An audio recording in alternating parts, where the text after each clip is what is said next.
sister. Oh, driving. Right, yeah. Okay. But I thought he was gonna join remote, oh, He's he's joining gonna. remotely, just not. Yeah.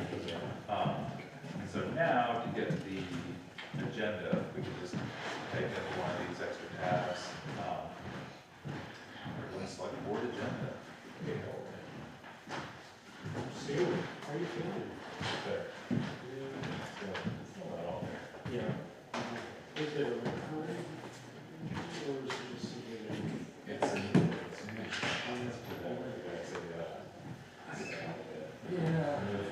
yeah, that looks right. Oh, it's not bottom.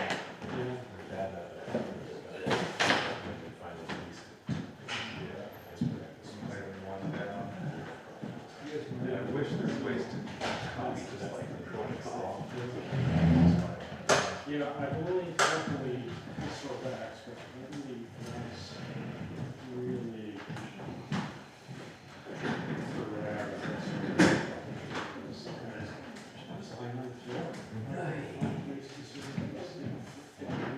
Probably get rid of the things the same discussion. From steps that I've been waiting to do for, 10 years and, days. Oh, yeah? I think that's my lower band. Yeah, I'm not sure. Okay, sure. Hi. It was the art. Your pen holders. That was also a discussion. She's up Oh, there. I'm sorry, sorry, I read you straight. I meant just the little parenthesis that says. Eric said he's going back. But actually, it doesn't, yeah, you just add it underneath new business. One day, I told you about the library. Yeah. So, I appreciate that. That's Sweet. yeah, I have it. That's how I'm enjoying it. Yeah. Because I I think we have got it. everything. Although we Good shape. you guys be it doesn't have to go anywhere. Yeah. I was taking a look at this. So I just got to take it Hey, Manny, how are you? Hey, I'm good, how are you?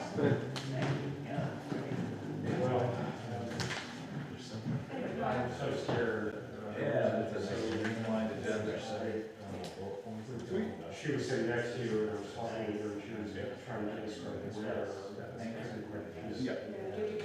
It's right when you come out from, she's coming from D9 and she goes up and around. And so the first thing you want to add is 0, And then there's 0, the 0. from the side, from the D9 that comes in. So she's a little. Happy face, happy face. Didn't see the side of side and it sounds like she's got a car. Which, it's a photo, and I think it may be this way.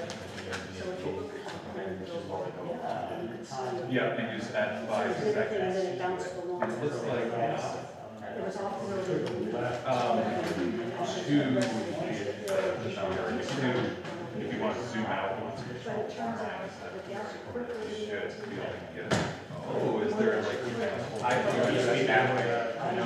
Oh, yeah, there it is. Yeah, so with it zoomed out.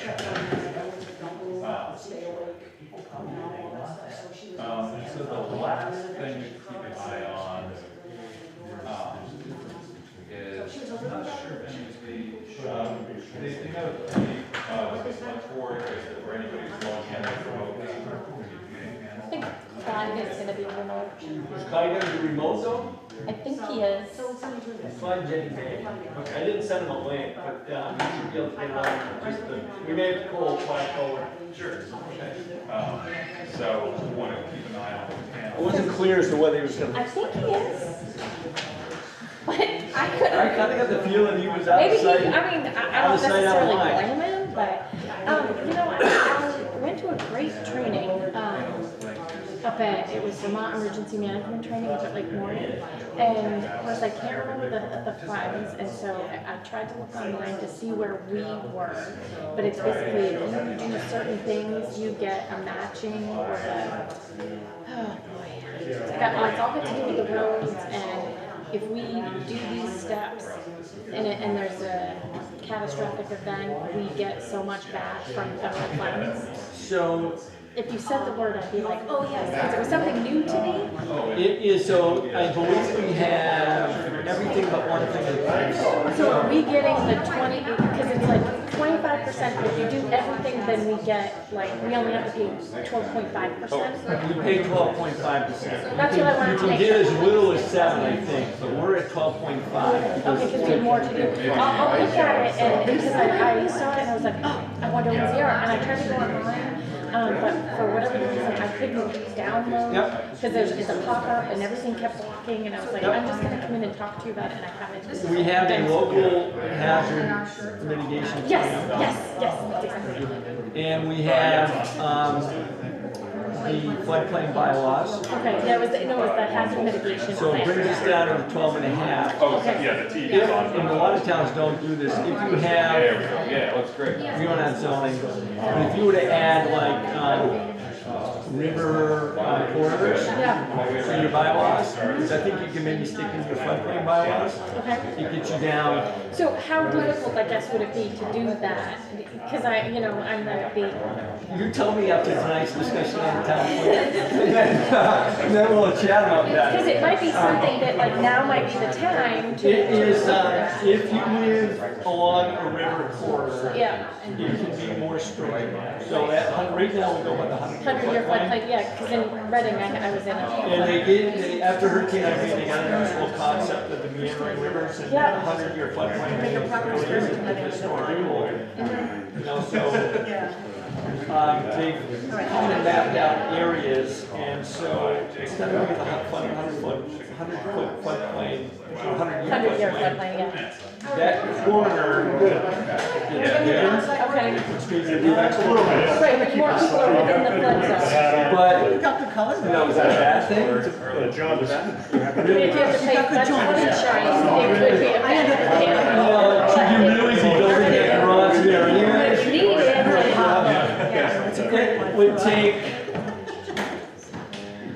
it would be a process. I just wonder if but it's something worth It's not looking at insurmountable. while we're doing It's not an it. insurmountable process. Okay. It's Okay, a step. okay. Let's see, delivery.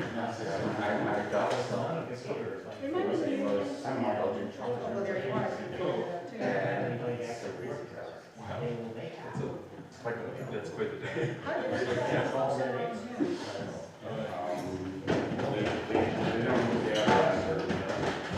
We're good thinking of adding an agenda item for recess between the two. Could you what, I'm sorry, Recess. recess like a break? Yes, there needs to be a break. I would hope that there would be a break, because there's a lot to that. Price conference is stoppable. Yeah, they've got these giant things. Okay, just eat. Like wondering. It'll be cheapest peanut butter jelly. Yeah. Yeah, I remember being like, yeah, I remember being like, why am I so sick?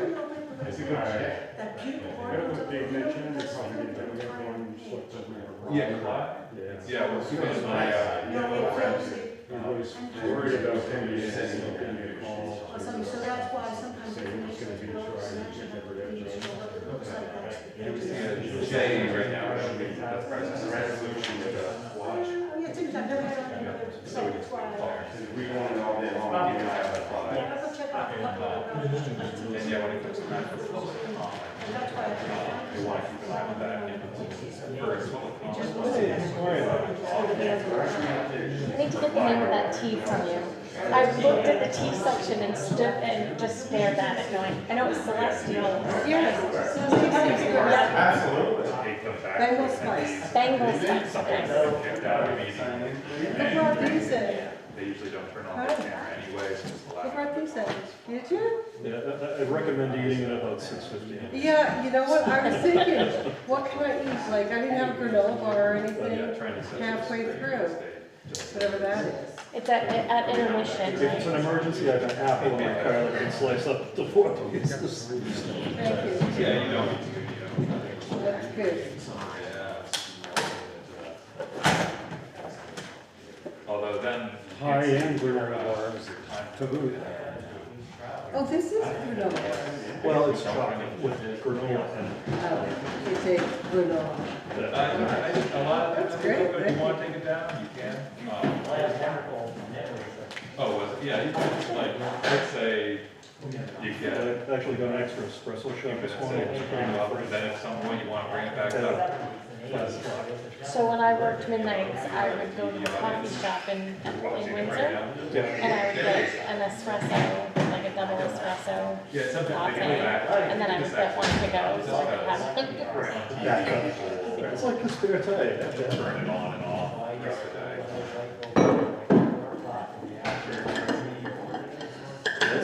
That's Talking gonna about- like mess with you. 10 years of midnights.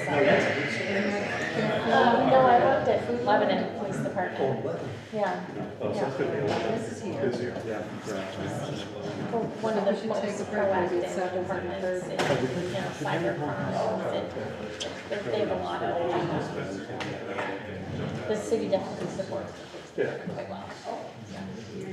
It was good that it was busy working midnights. So I worked there and I worked in Hartford for 4 years. So,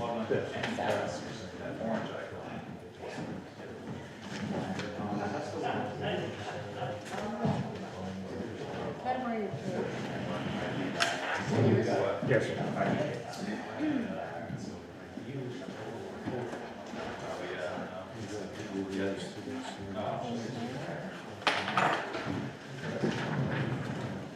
Hi, Dave. Hi, have you had some sustenance?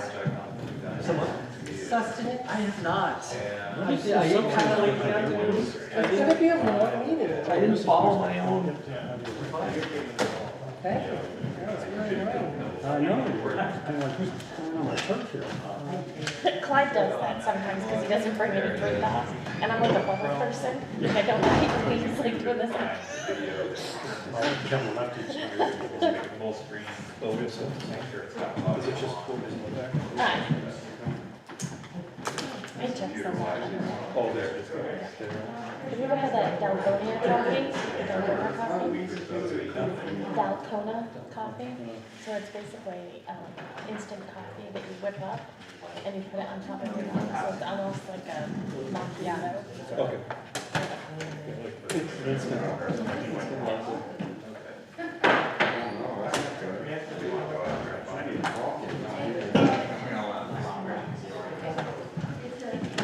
You need a pad.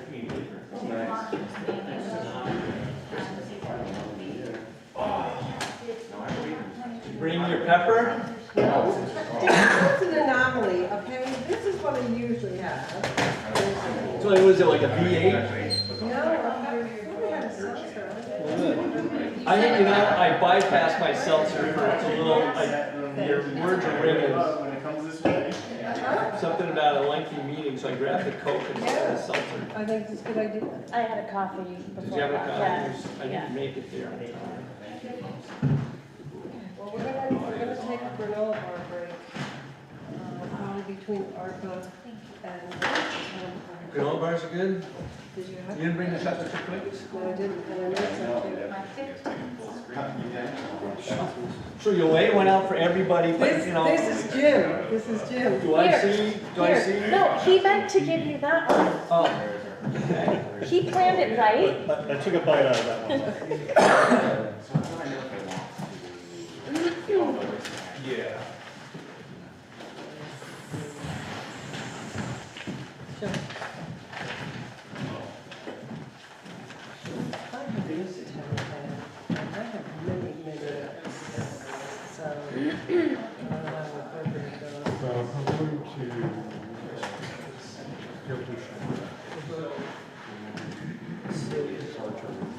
We have to sign minutes, right? But once they're recorded into the records, then you sign them.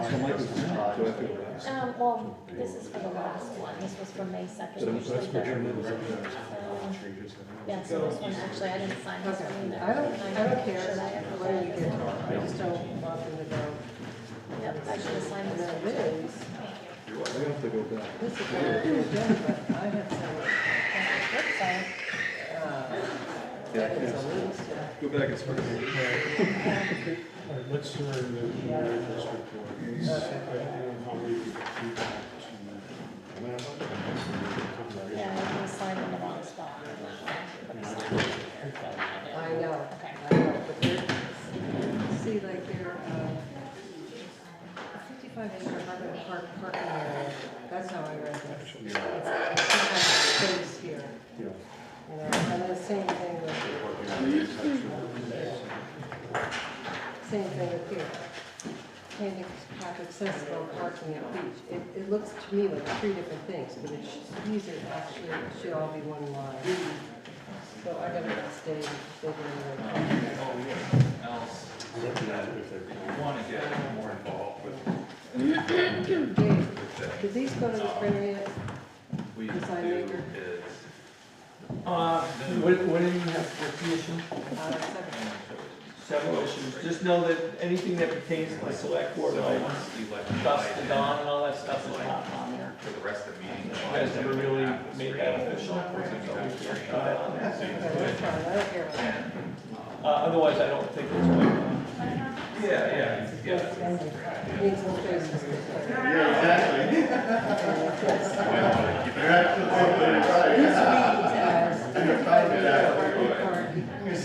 Parking, see, there should be a line here so that it's two. That's right. Not one, where do you want to line? between here and here. See what I'm saying? It's not a 55-acre Hartland Park parking area. It's a 55-acre Hartland Park. Part of your.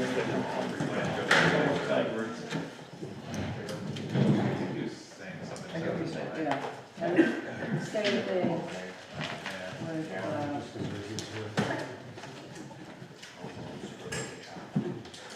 handicap accessible. I thought this was three things, 1, 2, 3. And then I read it and it's actually two things. It's no overnight parking, then handicap accessible parking on beach.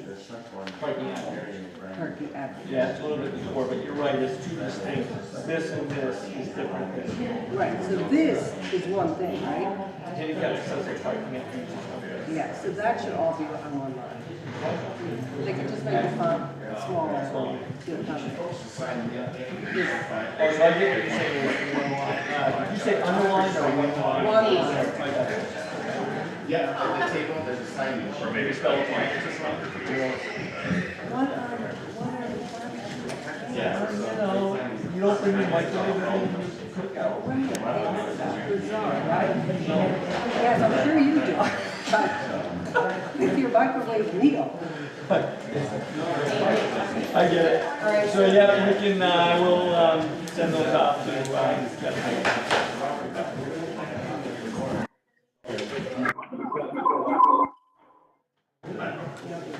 Was that Dave? that was me. Dave, you're gonna. What's Clyde's last name? Jenny. Jenny, okay, we'll keep an eye out for that, but thus far, no Clyde. And I have, I do know myself.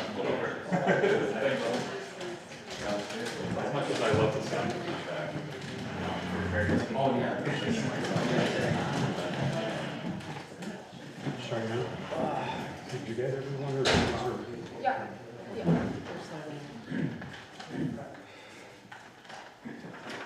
Yours?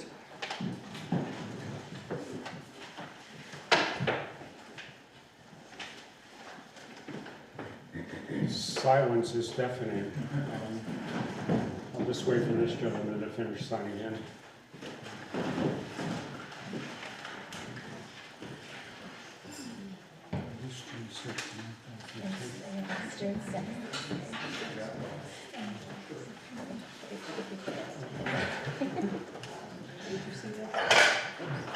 Did. Oh, no. Okay, welcome everyone to the select board meeting on June the 6th. The joke here, I had written down June 13th. We'll start the meeting, we'll call it 5:35. The first order of business are the minutes from May 16th and May 23. I also have some housekeeping for you after you do the minutes. you guys didn't sign the rules and procedures. Okay. So if I can get the signatures, after you guys for that. Okay, can I have a motion so we can have a discussion on the minutes of the 16th? Move that we discuss the minutes of the 16th. Thank you, Jim. I was not present, so. So you should, it should be to approve the minutes of the 16th, so be seconds it, then we discuss it. Okay. Okay, thank you, Mary. You want me to second? Do I have a second? Oh, Okay. second. Are there any discussion points on the 16th? I thought they were perfect.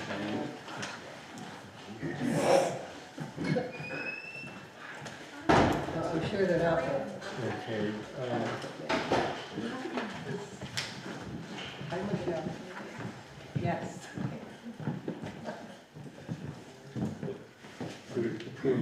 yeah, I'm ready to approve it. All in favor, say aye. Aye.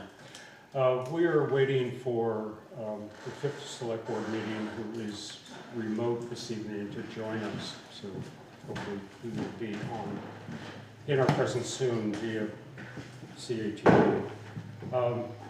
On to the minutes of the 23rd. Can I have a motion to accept those? I'll make a motion that we accept the meeting minutes for May 23rd.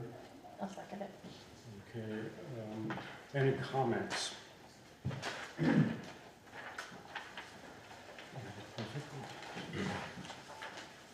All in favor of approving? Aye. It's unanimous. Dave, would you like us to address the rules of procedure now, or just have sign it? I just need you guys to sign it. You addressed it, you approved it, you did all the fancy stuff, and then you got up and walked out and didn't sign it. Great. Okay, for those in the audience, at a recent meeting, we reviewed and initiated a rules of procedure for our meetings. So that's what we forgot to sign, and we'll have that done. I'll just pass it down so you guys can do it. On to the orders.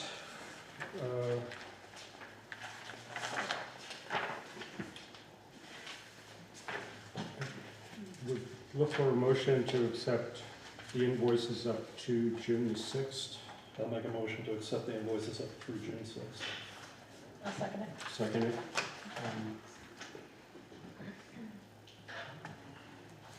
I have a personal question, Dave. Is the Hedgie Winan endowment strictly for the library, or is that for any general fund purposes? I believe that's a library account.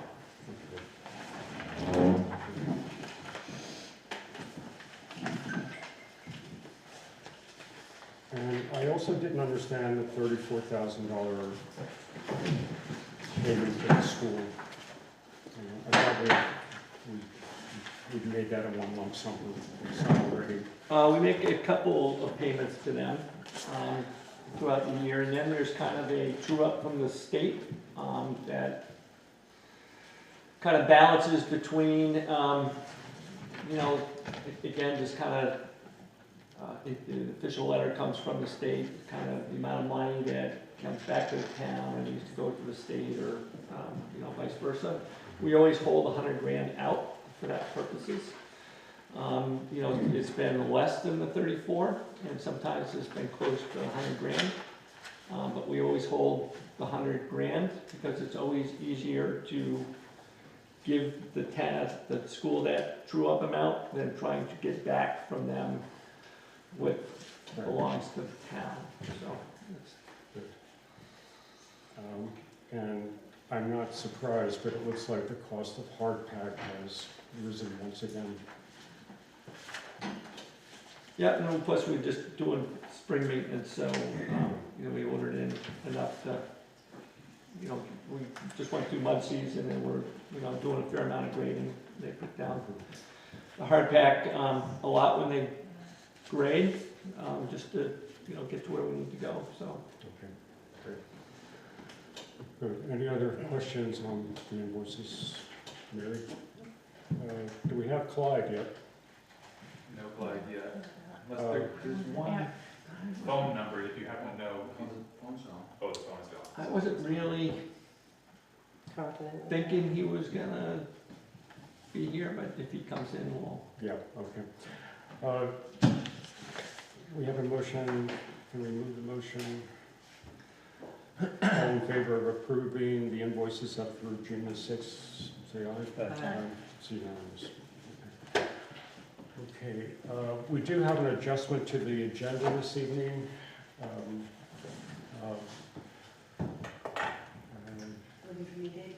Yes. Do you wanna, so the adjustment to the agenda is essentially coming from the Board of Listers. We had some technical hiccups that Stacy will get into in a moment. So we were supposed to have lodged the grand list on Saturday.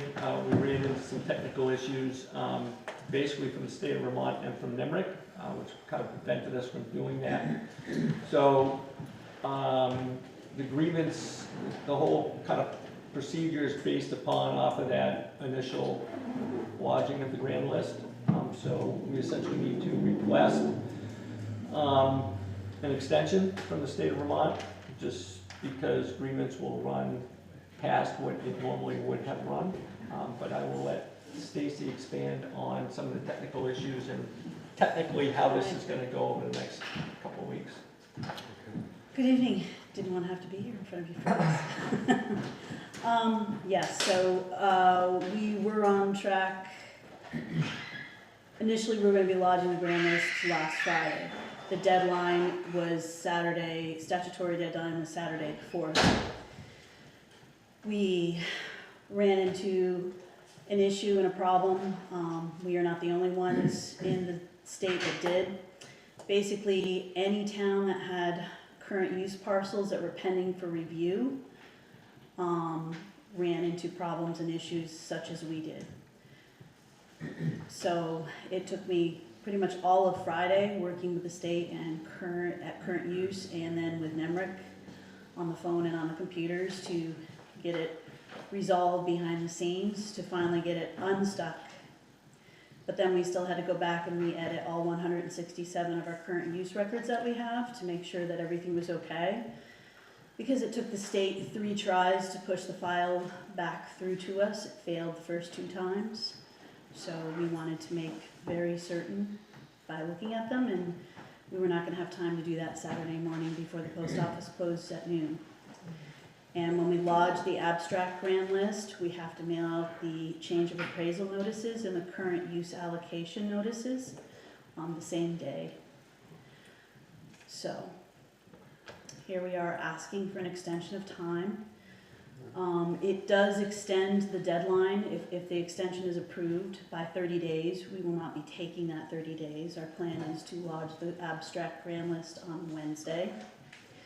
It does push out the deadlines, or not the deadlines, it does push out the dates that start, but it pushes all the deadlines out 30 days. But if we lodge the abstract on the 8th, then 2 weeks from that, our grievance hearing meetings will begin, so that'll be June 23rd.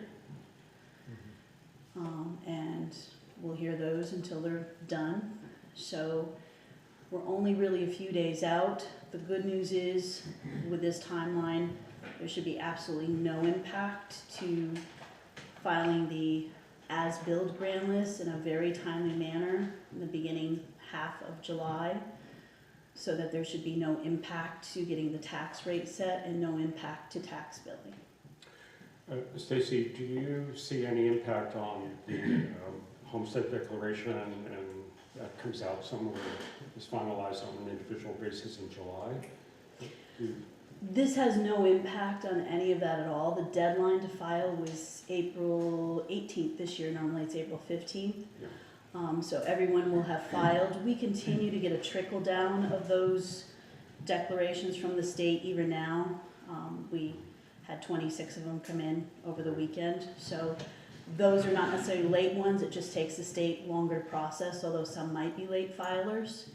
And we process those each week until we have no more, so there's no impact on those whatsoever.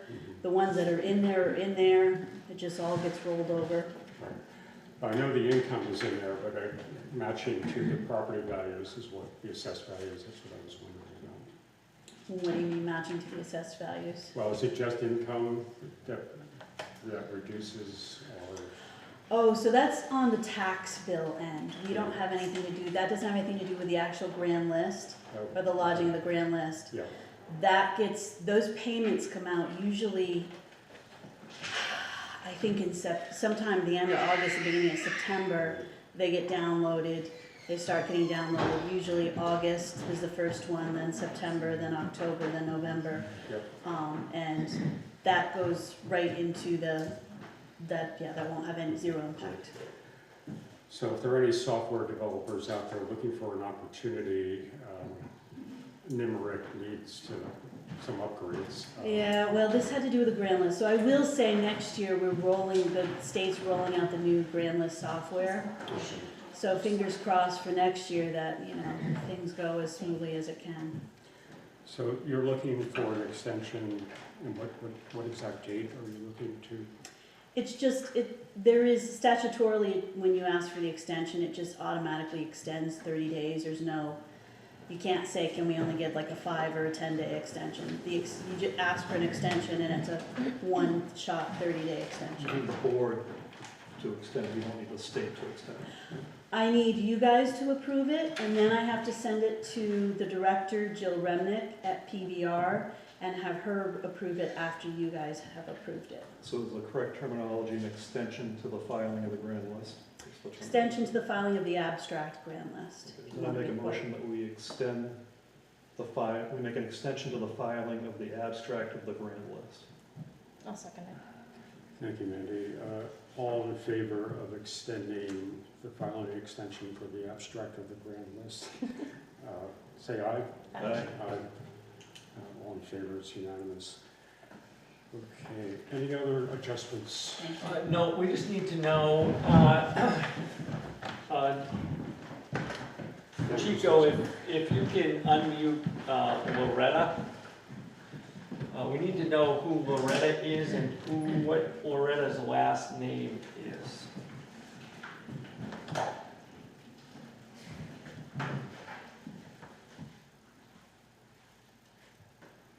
Hello, Loretta? You need to unmute. There you go.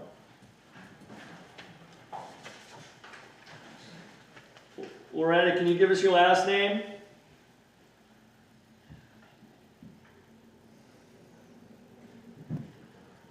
Or if she has a microphone problem, maybe can she put it in the chat, or does she not She have could access? potentially put it in the chat. Is the chat active or no? It's not. It's not, that's okay.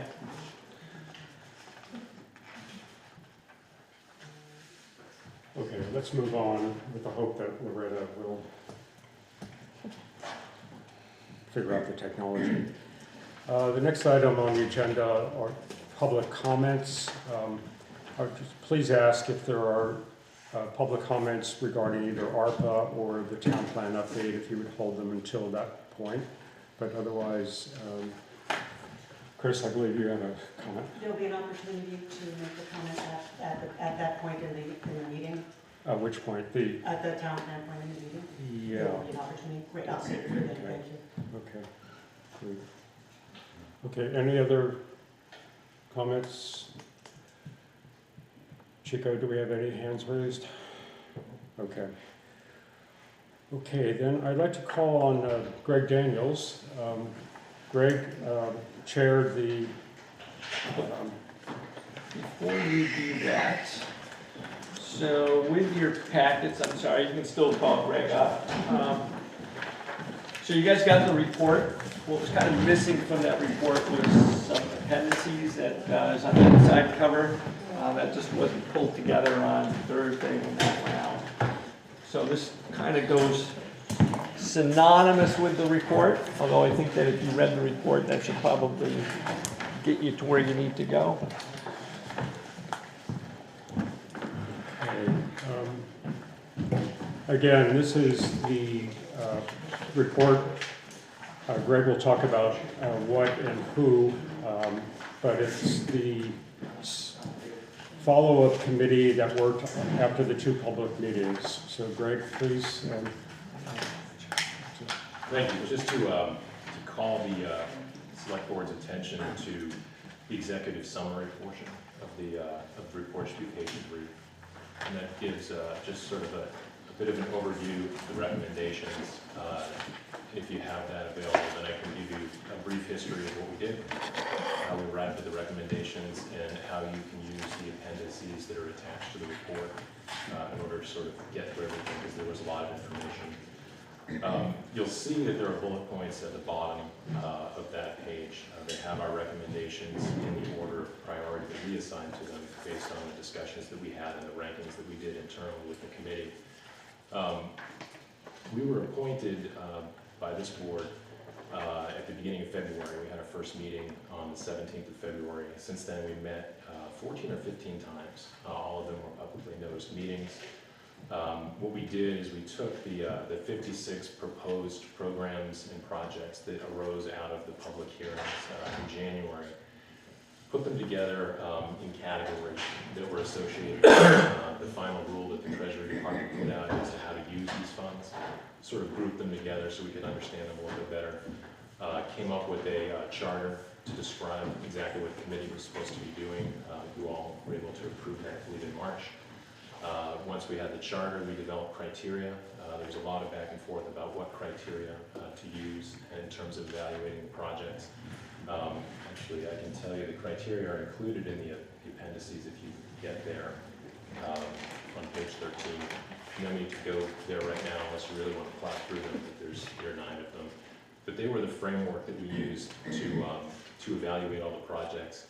Overarchingly, there was a desire to sort of stick with what the Treasury Department laid out in terms of the rules of how to distribute the funds, how they can be used, how they shouldn't be used, the compliance obligations, what can happen if you misuse them, that type of thing. We wanted to make sure that the use of the funds had a looking back, sort of a lessons learned from the pandemic, and then a looking forward to the next problem of this kind or something similar that the town may face, and go through the projects accordingly with those ideas in mind, with the final rule in mind, and then with the criteria that we use to evaluate them. Once we had that all set, we had each member of the committee, you'll notice there were 7 of us, sort of take charge of looking into each of the projects. We'd take on a number of them. I took on what was left over at the end, and everything that was left over was a feasibility study. All the fun stuff was taken, and really the background work that was done in chasing these projects down was really quite commendable by everybody on the committee.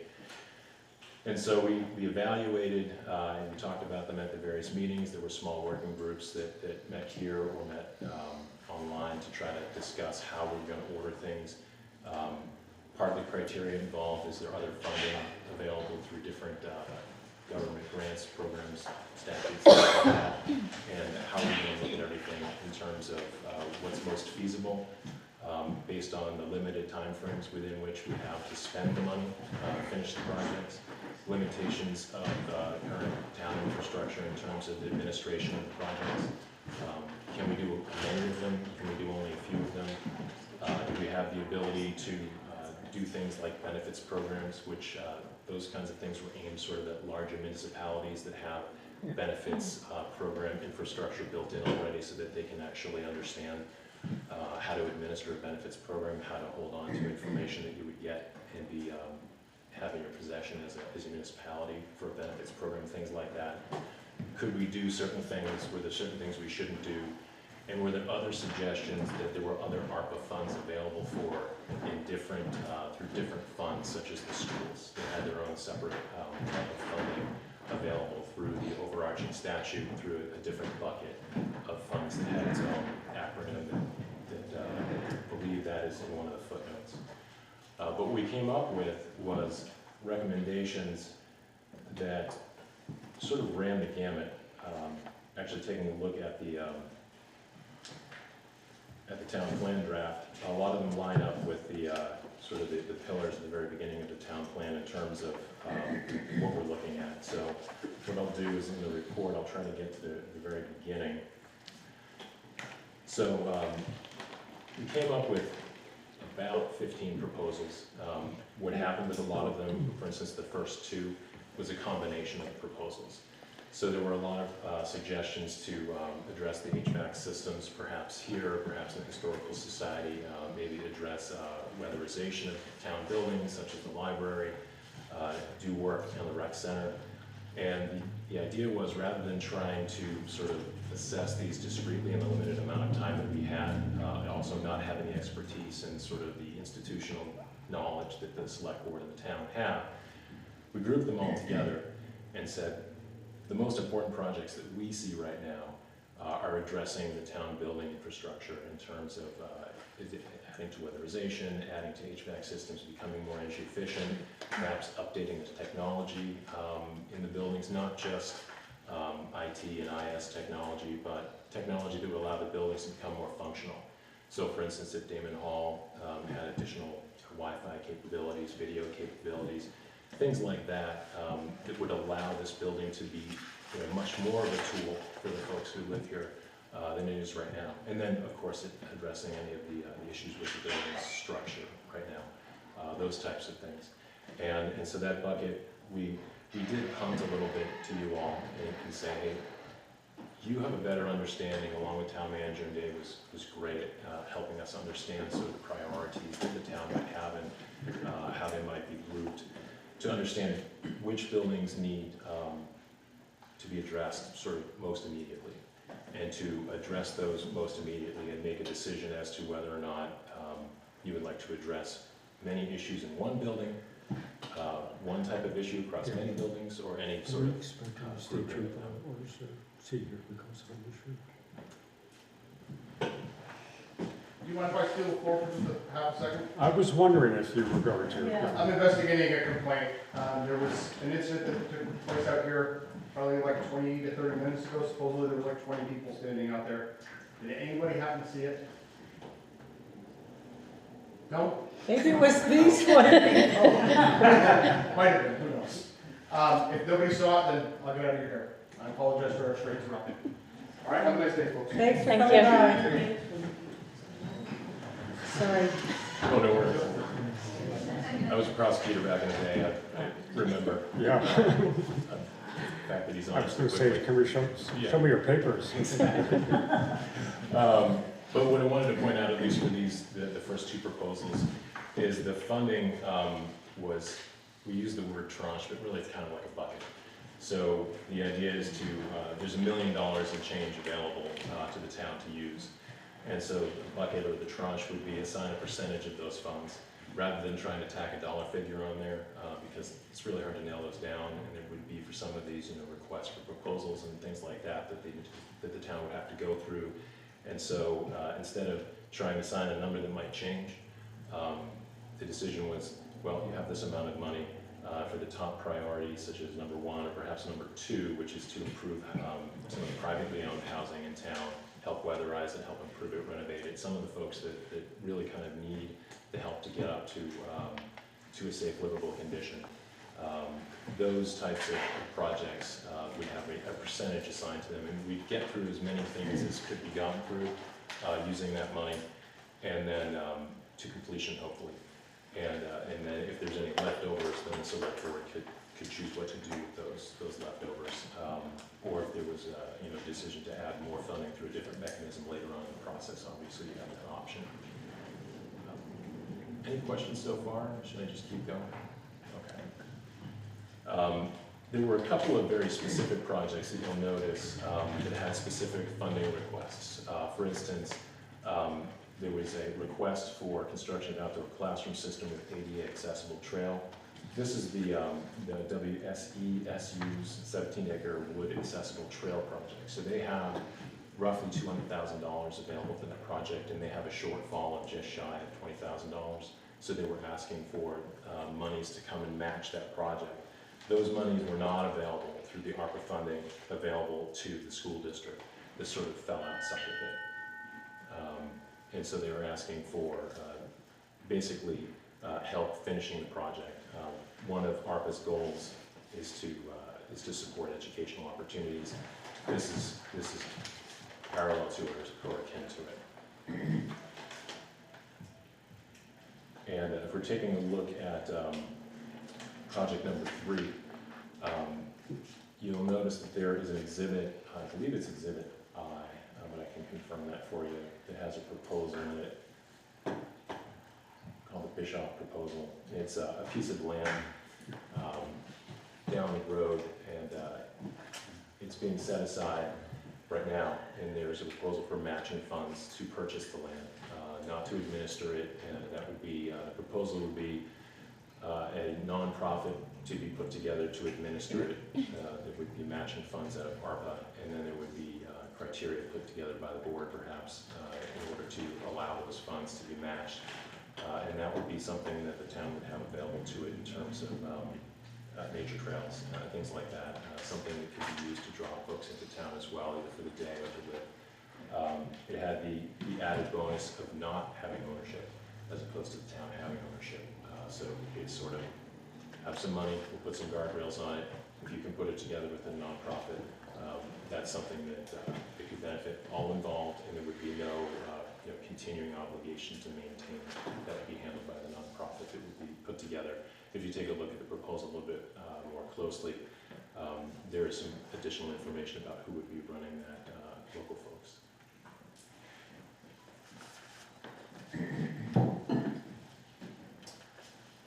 Moving beyond that, there's you'll see recommendation 5 and 6 are culverts and ditching projects, things that are fairly necessary.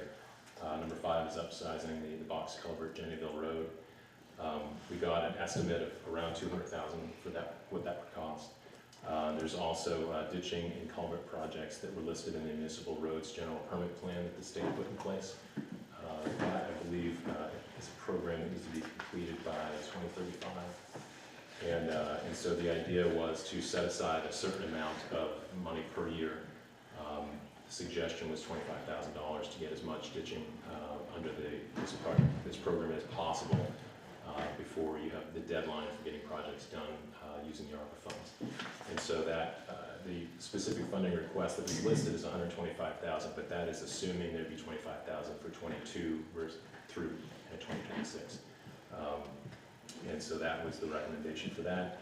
There's a recommendation in regards to digitizing the records in the town clerk's office for online access. The lion's share of the ask there relates to larger size documents that you can't really digitize traditionally on a smaller size scanner. There's extra effort that needs to get put into those documents, and so there's funding that's required for that. Expanding outdoor seating at the library for meetings and Wi-Fi access. Our description here really doesn't do justice to what actually was discussed, which was during the pandemic, where we had to have social distancing, where we really couldn't be around each other. It would have been great to have outdoor seating at the library instead of ad hoc with lawn chairs or in your car with Wi-Fi to stretch a little bit. And so if it ever happens like this again, where we have to do that again, that will be available, and obviously can be used for other things. And this would be separate and apart from anything that's involved in the upgrades to the library, which are listed under the first project. The number of the exhibits that you'll see at the back address the library, the rec center, Damon Hall, various other buildings' needs, and they're quite detailed in terms of what the ask is. So this is separate and apart from that. Number 10 is funding apprenticeships and job training programs for unemployed town residents in green energy industries. And this is a specific ask. Chuck Fenton, one of our committee members, had been in talks with town of Hartford about a program they were looking at. You'll see there's a flyer in there about green energy training. There's apprenticeships. There's a certain number of folks that would be able to take the training, and the ask for there would be, I believe it's $10,000 for a certain number of seats to be filled by people that fall into these categories. And number 11, expand town resources to administer ARPA-funded programs. Although that's number 11, it probably should be a little bit higher. If you notice, there are a few of the projects in here that might fall outside of what the current town staff can really reasonably handle in addition to their duties. There might be a couple that are outside of the scope of what they've done before. And the final rule from the Treasury Department does have compliance obligations for oversight of how the monies are used. And so part of good stewardship of the federal funds is to make sure that those monies are attended to and that somebody has their eye on the ball specifically for that. Because there was no idea of exactly what would be needed or what the cost would be, that would be to be determined depending on what type of admin is needed, what type of skill set might be needed, and what the market is for it now, how many hours it would be required. Doesn't seem like a full-time thing. Would that be a contract engagement versus bringing somebody on? That type of thing. We did not dive into that. I'm going to leave that in your purview. And those were sort of the top 11 that we had ranked. Just see that there's a ranking document in there. It's about 5 pages long and sort of gives all the rankings. In addition to that, there were another few recommendations. 12 through 16 were give a little bit of extra funding to the fire department. They had a proposal in there about what the specific projects they would use that funding for. Supporting childcare. So there's a proposal for funding for the Hartland Co-op Nursery School. There's an actual proposal in there. What they're looking to do is to expand to an all-day program. They have 2 half-day programs right now. They would like to turn one of those half-days into a full-day program. They laid out sort of the needs that they had in terms of material and education materials. They also had a separate paragraph that described upgrades potentially needed to the rec center. Obviously, that's not something they would be doing. That's something the town would be doing. So the second half pretty much is something that can be dealt with under number 1, if that's what the select board chooses to do. And then everything else, like I said, is line items. So if this is a project that the board is interested in funding, you have spelled out for you exactly what they're asking for in dollars. And then there's a couple of requests in terms of funding laptops, hardware, software upgrades for the town. That sort of falls under what I mentioned earlier about sort of an IT and technical upgrade all the way around for the building, for some of the departments that would make it more usable and more resource for the community. The last one is we gave it additional observations. And so I mentioned earlier that the feasibility reports fell to me as the chair to take a look at. And then almost immediately thereafter, I was laid up because I went a little too hard on Green Up Day, Vermont. And so I was knocked out for about 3 weeks and unable to chase down the feasibility studies. But I can give you a thumbnail. There were about 5 feasibility studies discretely that were proposed. There was a proposal to do a feasibility study about the North Hartland Water Co-op and to see if that could be connected up perhaps with water and sewer supply from Hartford.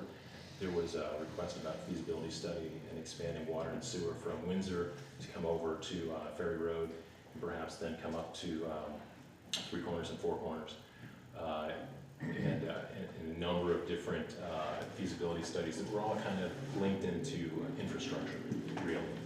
And we had some public testimony from Matt Dunn. I think most folks here know who he is. And he has a lot of information that he gave to us. That's not something that's really reflected in the committee's minutes, but his public statements were, there is an opportunity right now with the infrastructure bill, which is separate at the federal level, that provides sort of billions of dollars for water and sewer infrastructure, specifically for rural areas of the country. And so the pitch for feasibility studies is basically to set yourself up for success. If there is an opportunity to access some of these funds on the federal level that are coming the way of all of rural America, I think we've noticed, if we've been paying attention to anything that happened with the funding during the pandemic of all sorts, is whoever got there first and was most ready to accept the funding got it. And so setting yourself up for success means that if you have the ability to spend and get feasibility studies so you understand what it is that you're actually asking, it would be terrible to pitch a water sewer project and you didn't actually know whether or not legally you'd be able to do it based on which federal statutes, state laws, what have you, might regulate, and then whatever types of geographic challenges there may be. So the idea for the feasibility studies would be get out ahead of that, take a look at it, combine them, do them discreetly, whatever the select board and the various other committees in town think is the best use of these funds. It does sort of kind of dovetail with some of the ideas and the town plan that's going to be discussed next in terms of what might be needed for the town to sort of move on and become a growing town, if you will, or even maintaining its current status in the future. A number of projects we looked at, there were suggestions for low-income housing, for accessibility dwellings, things like that. And one of the problems we ran into fairly regularly was that the entities that are able to help us with these do require water and sewer in order to really get a project up off the ground. Without water and sewer, it's not an option. And so if we're looking for any types of programs that would grow the tax base, grow the town's population, grow the labor force here with some sort of a project that might shield housing prices from their march upwards, you would need to have a project, and that would need to have some sort of infrastructure put in place. And similarly, at the ferry landing for industrial projects, they can only get so large with the septic field before it become untenable. And from what we understand, there's excess capacity in the towns around us, so the idea is to take a look at how to access that if possible. And so those were the things that we discussed, and you can dive more deeply into the report, but that's an overview, 30,000, maybe 20,000 feet of what we looked at. There was a Teams folder, a Microsoft Teams folder that we put every document that we have, and so that the board has access to everything we looked at. So there were summaries for various different projects, proposals, all the documents, all of the work plans that we were used to try to structure the work that we did. It's all there. So if you're curious about something and the appendices don't answer your questions, take a look in there. And obviously, any one of us would be happy to come back and be any help that we can be. So are there any questions from the board that I can answer off the top? Not so much a question, but just, I'm just impressed with the output. I sat in on a couple of meetings, I remember, and, I think you've given us a really good roadmap here. Thank you. And I'd be surprised if we couldn't follow this roadmap, the majority of the way. Yeah, the members of the committee were amazing to work with, really. The passion for the town. I'm a new guy. I've only been here 3+ years and didn't grow up in Vermont. And to see the love for this place of everyone in the community was really pretty awesome. Hadn't experienced that before. And I've lived in a lot of places I've loved, but nobody like nothing like what I saw there. So it's a lucky town. As a member of the committee, I can attest to the work that some of the committee members are here tonight, along with Greg, did. Also just want to recognize the Bibbies who hung in there for all of the sessions and contributed their notes. And then Helen Esmond, I believe, was someone that took part. So as a board, we will tackle this, and as Jim said, our number has been reduced from 56 down to the 15 now, so at least we begin to have know how to start or where we want to start, and I appreciate that. I'm not going to go into any of the deadlines for use of it, but we will have public discussions as we refine our thinking based on the report. So, any additional comments? Thank you. I do have questions. You didn't ask me? Well, I always go left. It's not a political thing. Thank you very much for all your work and all the community's work. It was a hard slog, I'm sure. So, two small questions. You mentioned at the beginning IT and IS. What is IS? Information technology, information security. Oh, information security. Yes. Okay. All of the hackers and the folks that as soon as you start using things that make your life easier, they come in and make your life harder. Yes, they do. Yeah, I've just never heard that term, IS. Okay, so the second thing is, I thought the Bischoff Pole, is it Pole land? Correct. was gonna be developed for housing? The Pole property is currently, the Upper Valley Land Conservancy is working with the family and the representatives of the family to conserve the land. Twin Pines Housing is looking at a small section, affectionately known as the sand pit, to put a housing proposal there. So that's still moving very slowly. I just talked to Andrew Winters last week at a housing conference, and he unfortunately did not have any updates beside that. So will be interesting to look at this project, which I know also has some intervale type pieces that are associated with it. Intervale being the sector up in Burlington that has some very interesting agricultural and community things going. So that's. So are these existing together, or are they unknown to one another, the trails and the housing? So the Trails project was sort of a discrete proposal from somebody in the community at one of the meetings that we took a look at. And so Chuck Fenton actually took a deep look at it. He had more experience in that area than we did. One of the things we discussed is if there is any kind of an appetite for entertaining this proposal, the select board can do what it wants for the most part in terms of putting conditions on any funds that it would provide should it want to do that. And then there could be perhaps covenants that would be required of builders to not build over this, or to stay out of each other's way, to work together. Perhaps the builders, if that's a project the town's actually interested in, could be required to maintain it. There's sort of a lot of options. What we did is we took a look at the projects in front of us that were proposed and analyzed them in that way. So there wasn't a lot of overlap in discussions about ongoing housing projects. I think we're just going to have to pay attention to both Yeah, elements and see how it unfolds. yeah, okay. Good observation. Thank you. Yeah, good. That's all I have. Any questions from our audience here for Greg at all? You know what, I do have another question. So are Hartford and Windsor interested in Hartland using their excess capacity? Is that a known thing? So we didn't engage them because we didn't have authorization to engage the towns themselves. Mm-hmm. The understanding, and bearing in mind these are feasibility studies that were proposed, so part of that would be engaging those officials to find out what their appetite is. Usually if folks have extra and they can sell it, it's a great idea. I wouldn't anticipate there being a lot of pushback if they can make some gains off of what they've already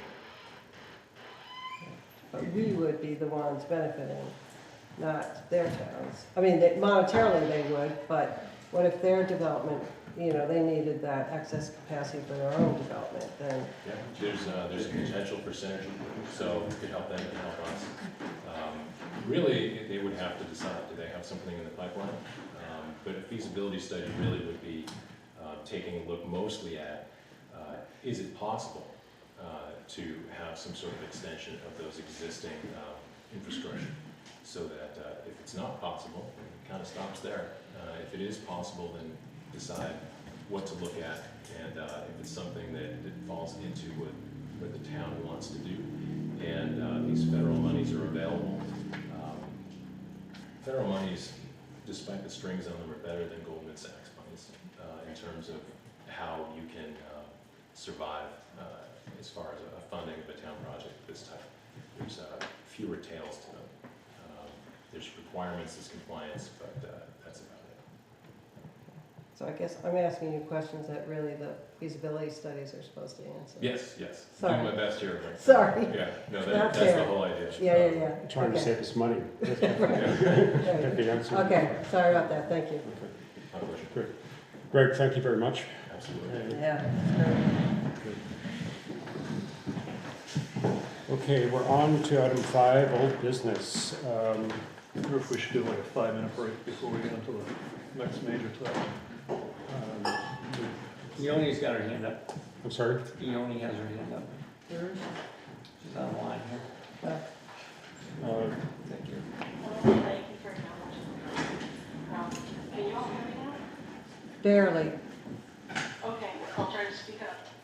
So, I was a member of the ARPA committee, and it's funny how things become clearer over time and in waves. So I'm sitting here listening to Greg's summary and the way it's being received, and realizing that I would really hope that the select board, in thinking about how the total money ends up being spent, that they think about, that they consider the time horizon. There are some things here that could, like, just end up being something that can, sorry, I snapped my hand, strange sound without the video,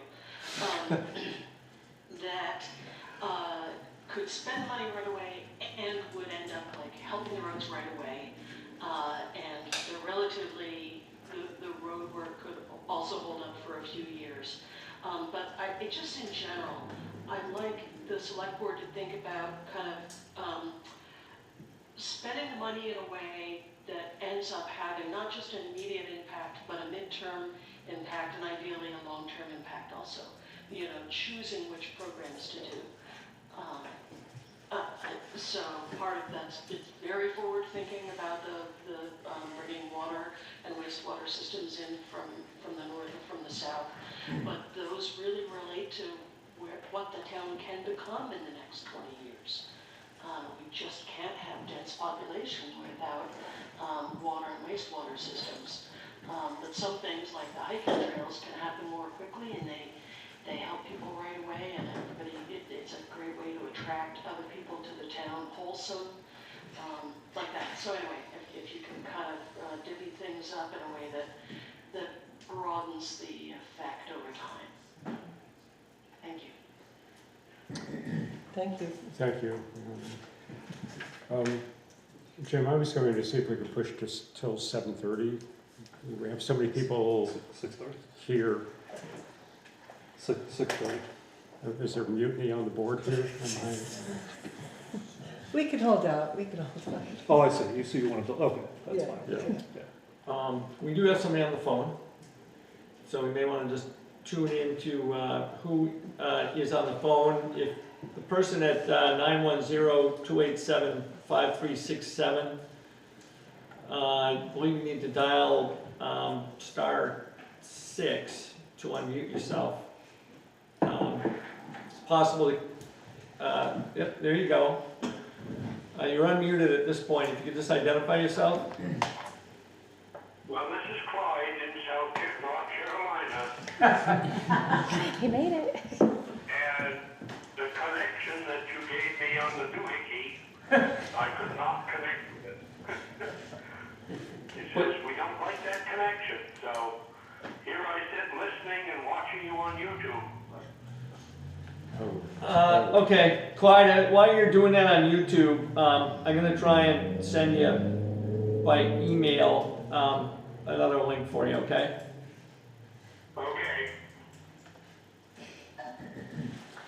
Okay, I would like to make some general comments on the town plan update, and then lead us into what activity we hope to have this evening. My first comment is pronouns are pretty hip right now. It just seems like every email I get, someone's signing their signature with a pronoun. But I have come to realize in the last days, when this discussion kind of emerged online and so on, there's an awful lot of we us versus they them. And I just would remind all of us that the select board are town citizens who happen to be elected, but they're volunteers. The planning commission are town citizens. They're appointed, but they're volunteers. The town staff, yes, they're on the payroll, but they work for the town and they reflect the town in things that they do. The other player in this is Two Rivers. Many know that this is a set of organizations throughout the state, created by the state to support the town. So I just would ask tonight that we watch how we refer to one another, and I would appreciate that. There's a question of ownership. The Planning Commission began work on the plan and revisions, and this is all by state statute. They had one public hearing, and the plan was passed, is passed, I'm using just without dates, I'll get to dates in a moment, to the select board. The select board is obliged to have 2 public hearings, work on the plan, incorporate changes and comments, and then approve the plan. And then it becomes the Town of Hartland plan. It is not the select board plan. It is not the Planning Commission plan. It's the Town of Hartland plan. My next comment is, I'm a psych major, even though it's called brain sciences now. And I would challenge everyone to recognize the tension that sometimes comes as we have these discussions. It's normal. And really the challenge is not to let it get to the stress and aggravation level. There's a pocket of theory known as the tension of opposites. And I would ask, as we again think about what is best for the town and how we go through this town plan, that we stop with the my idea or yours, and we begin to change things to and begin to search for innovative and creative solutions to what we have ahead for us. I feel it can only benefit the town. So this evening, how I'm envisioning our time together to unfold is to pick up after on the comments that were made at the public hearing on April 18th. In the meeting, our first select board meeting in May, as a board, we discussed how we wanted to move forward with those comments and the plan, which has now been passed to the select board. And we asked Sean, Kevin Geiger from Two Rivers to consolidate the data and put it into perspective for us. So we now have that language and words. And I emphasize the words because we can change words, we can tweak words, we can understand words. And that's the challenge ahead, that we will, the select board will have a discussion, we'll explore the impact as the Planning Commission did, and we'll continue to listen to the public. So I'm going to pause, I'll come back with some more comments, but I was going to ask Sean if you could please step us through the changes that, all the comments that we hear from the public, the general public. Phil, can I just make 2 statements? Sure. One statement is that, just factual, according to Vermont statute, if we make significant changes, or I should say material changes, that another public hearing is required. So we would have 2 to go and not just 1. Okay. And this part, extension of that, if there are material changes by statute, the Planning Commission needs to be notified of those changes, and they need to, create a written report that determines if those changes kind of fit within the spirit of the town plan and the statutes as they dictate what a town plan should be. And they have, a certain amount of time to be able to submit that report back to us before that added public hearing. So there is some procedural things that would have to be. But just to be clear, Jim, that if we make the changes between now and the second public hearing, and, there is a document written by the Planning Commission, as long as we don't make changes between the time that second public hearing is warned, and we only need the second public hearing. We don't need a third. The statute, I mean, we can look at the statute. Jim, we can offline. talk back and forth, Yeah. look into Yeah, this and I, you know. what I would, The statute is. thank you, fairly- Jim. I mean, there are administrative details which we're very aware of, and that's also one of the reasons why Two Rivers, who works on town plans for many, many towns, we will work with them to help. And thank you for doing that research.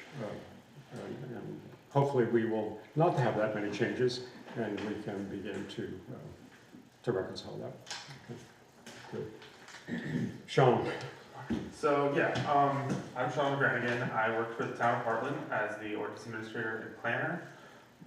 So, as Phil said, back in mid-April, we had a public hearing on the town plan, and we heard comments from the public kind of on changes they want to see or concerns they had about the plan. So, with these comments, Dave and I met with Kevin Brager from the Two Rivers Ottauquechee Planning Commission, and we went through and kind of tried to address the comments we received back in April and sort of alter aspects of the plan to address those comments. So, two residents that provided comments, Jennifer Waite and Clyde Jenny, who's also on the select board. We have not addressed their comments yet in the plan. Their comments were more grammatical and kind of things with data, updating data, and we have not gotten to that aspect yet. So their comments have not been addressed in the plan yet.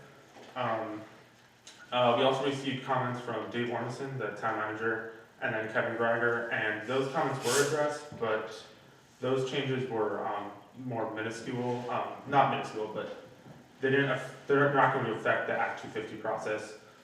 For example, like on page 28 of the town plan,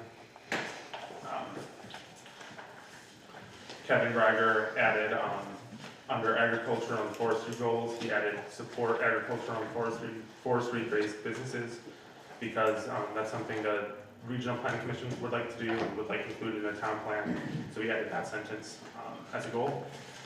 But the two main comments that have, I guess, resulted in the biggest changes to the town plan came from Andrew Lechner, who represents Sunnymead Farm, in regards to their new, their proposed farm product store on Vermont Route 12, or US Route 5, sorry.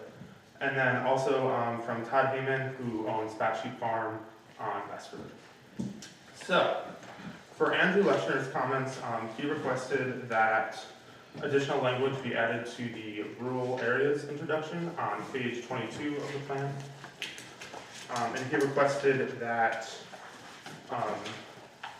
the intro for the rural area section, that agricultural or forestry supported uses such as farm stands and farm product stores located on principal highways be added to the introduction to basically show that those uses are appropriate within rural areas.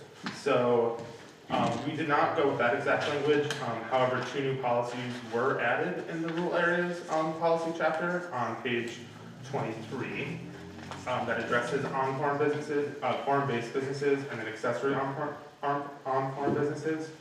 So that was our kind of way to make it so that farm-based businesses and on-farm businesses are an acceptable use within the rural area of the town plan.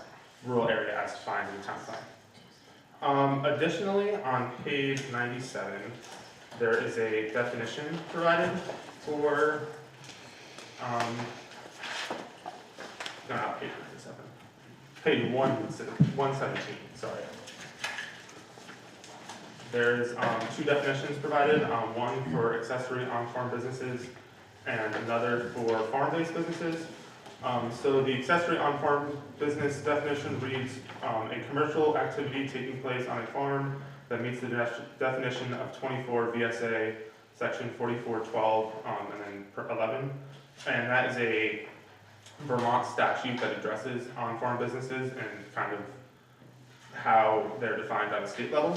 And then we also added in farm-based businesses, a definition for that, and that's defined as the commercial activity taking place on a farm as defined in 24 VSA section 441211, which provides a definition of what a farm is for the state of Vermont, including accessory on-farm businesses, but also including preparation and serving of meals, primarily consisting of on-farm products, processing of on-farm products into finished goods, retail of on-farm products, products which are majoritively grown, raised, produced on the farm, and event spaces for weddings or other occasions. A farm may include multiple parcels, but the farm-based business parcel must still meet the definition of farm, and that it is primarily devoted to farming. So, under this definition, the Sunnymead could build a store on that parcel, but it would be limited in square footage, and it would also, the parcel would have to be primarily devoted to agricultural uses. So it couldn't just be a store without any agriculture on the parcel. So those were the changes we added to address Sunnymead's comments. And then for Todd Hannon's comments, Todd was wanted to work on language to allow lodging within the rural area of the town plan. So we addressed on page 22, we added a section on rural enterprises. So, on page 22 is under the rural area policies, it was added that within the rural area, the overall density in the district shall be no greater than 1 dwelling unit, and then we added per 10 acres or 4 lodging units per 10 acres, and that kind of creates a sliding scale for lodging. So if someone has 10 acres, they can have 4 lodging units, 20 acres, they can have 8, and then kind of going from there. And that's just, that number is just, can be changed. You change it to 2 if you want it lower, you can change it to 8 if you want it higher. Another option would be to do a sliding scale kind of situation. So on the first 10 acres, you're allowed 4 lodging units for those 10 acres, and then each additional 10 acres, only 2 more lodging units. So it's not, if you're afraid of too many lodging units. And then also, an additional change that was added in there was that the lodging units are on 80% of the land for a lodging operation has to be conserved within the rural area. So the lodging units have to only be located on 20% of the land, the other 80% is for conservation. So you're not putting lodging units all over the 20 acres, but you're concentrating them, kind of clustering them in a specific area. And then on page 97, we additionally addressed Todd Hannon's comments with adding rural enterprise as into the town plan. So a rural enterprise is a commercial activity that depends on the lot for amenity value or source of production. And then under examples, lodging and inns is an example on there. So that would be allow lodging within the rural area.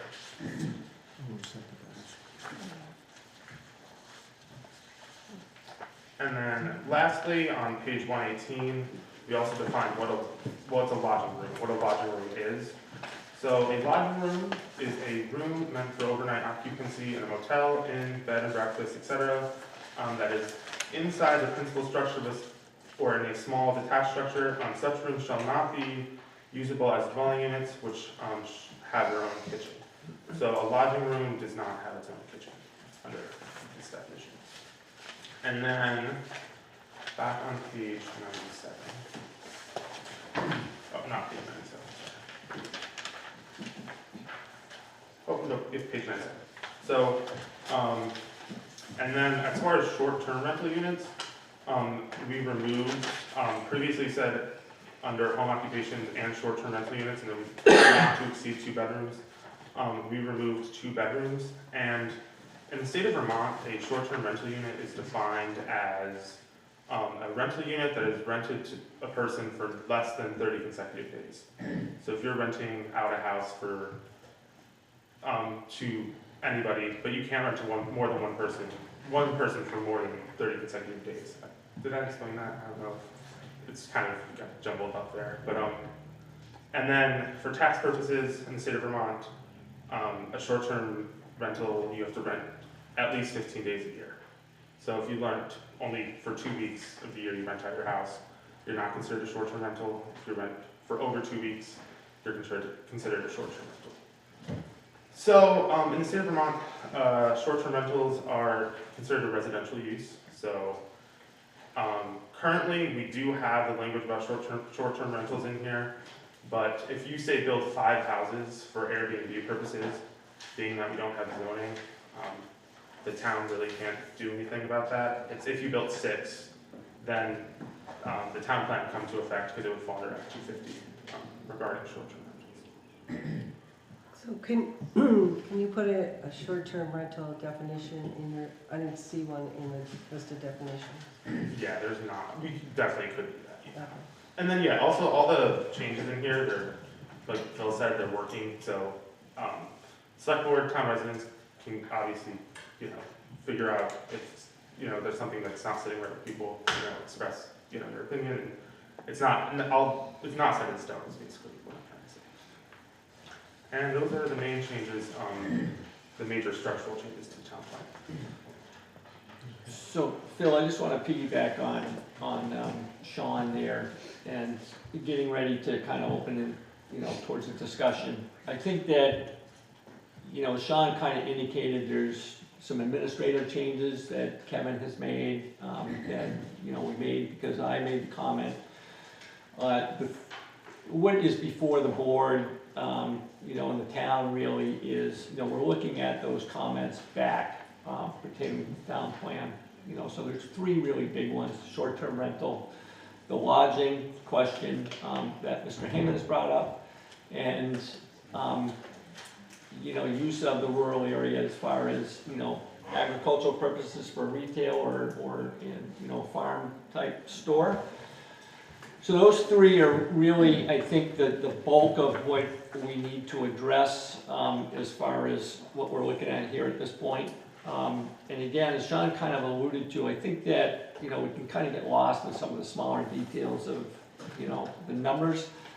But I think that, what's important here is to grasp the concept that has been kind of inputted into the town plan, with Sean and Kevin, that address those 3 things. Again, kind of the density for the lodging, and the accessory use, the on-farm accessory and the farm-based business descriptions, and the use that allows. And I think that if you can have that conversation, again, we tilted the needle towards, the feedback that we got. But, we're here to get feedback at this point as to, can it go more, can it go less? Do we like that concept, do we not like that concept? I think, from there we can fill in some of the blanks. So let me just follow up on that for my own benefit. We moved away from exact numbers to looking at ranges based on a scale of some sort. And Dave, you mentioned that adjusting the needle, we could sort of say 10 acres does this, or you need 20 acres to do that, or as far as numbers of lodging rooms and so on. Yeah, just to confirm, so, the idea is that, what's been brought up is that, look, what may work for 1 acre or 2 acres, obviously the constraints to 1 or 2 acres are X. If you're on 50 to 75 to 100 acres, constraints may be Y. So, kind of that cookie cutter approach, this provides a little bit of flexibility, where if, there is greater land, maybe the greater need for revenue, or the greater space, allows for more rooms, or depending on the density, a dwelling, kind of watch the 2 definitions. So in the case of the hospital, the lodging, that kind of is factored in there. You've got to also look at the other language. As Sean said, there is language that, specifies that, okay, the density, we may allow more, but the language also says is that, we're looking at 80% conserved land.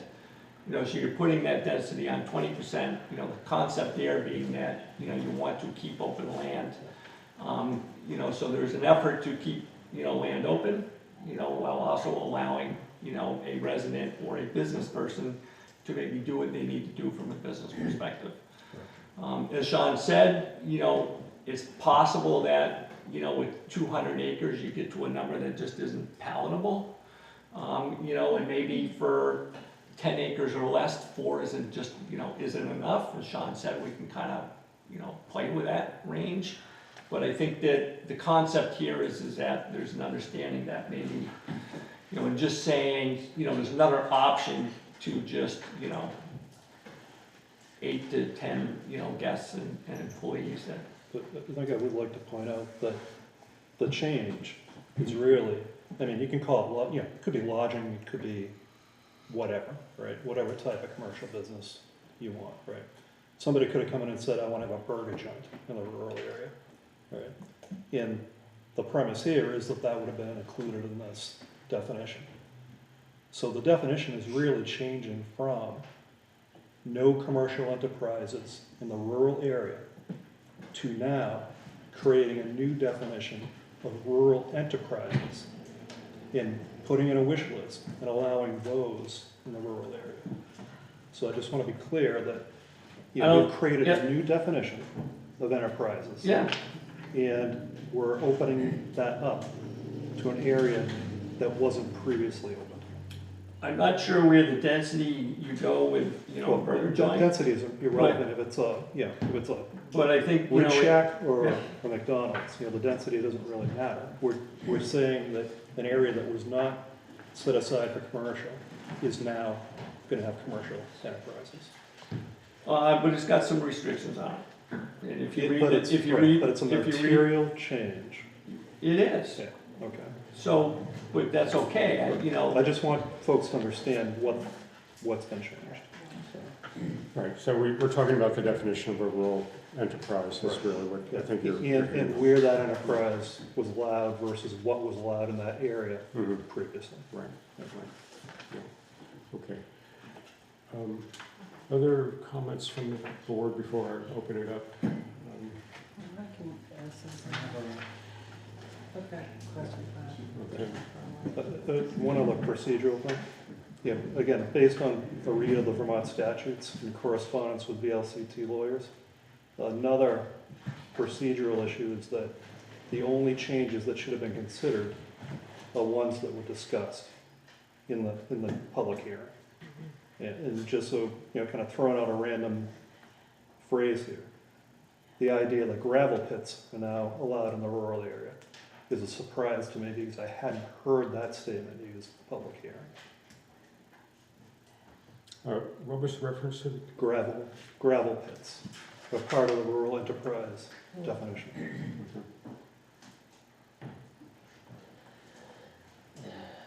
I thought we already had that. If a gravel pit is a commercial enterprise, yeah. And again, the town plan is not zoning. It's meant for future land use, right? Right. As a tool during an Act 250 development project review to be, you know, the town's kind of direction and intent for their land use. Doesn't apply to individual homeowners that want to, you know, move out and rent their house for a week. So. Right, there's no restrictions. Chico, you said, There's some other questions to speak.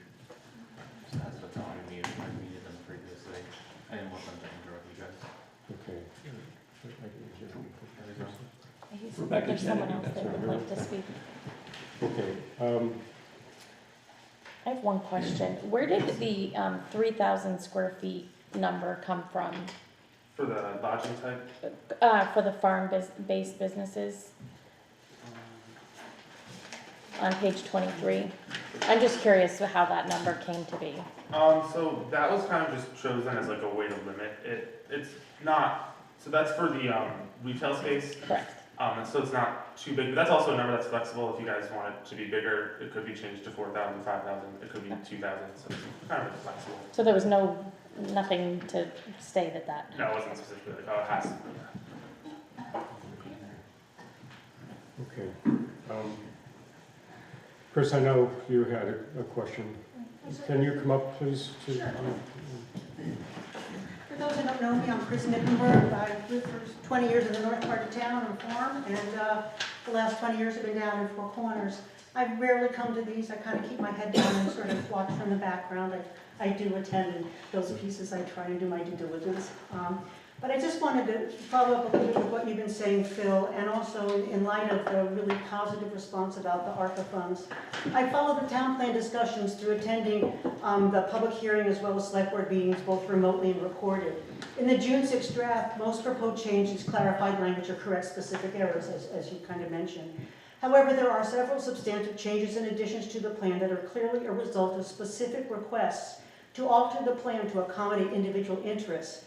One gets the sense that these interests came in, said they didn't like the constraints of the town plan for their needs and that it should be changed. In one case, with perhaps no other purpose than to allow their project to advance despite not meeting current guidelines. So my request as a select board is to only make substantive changes to the plan that are consistent with the stated objectives of the plan, which speaks to our town future. Additions should not be made to appease individual petitioners. If the town feels it's important to expand the area for commercial development beyond the existing designated zone, then do it. But not because of Sunnymead's lawyer, but because we believe expanded development closer to the intersection is in the best interest of town.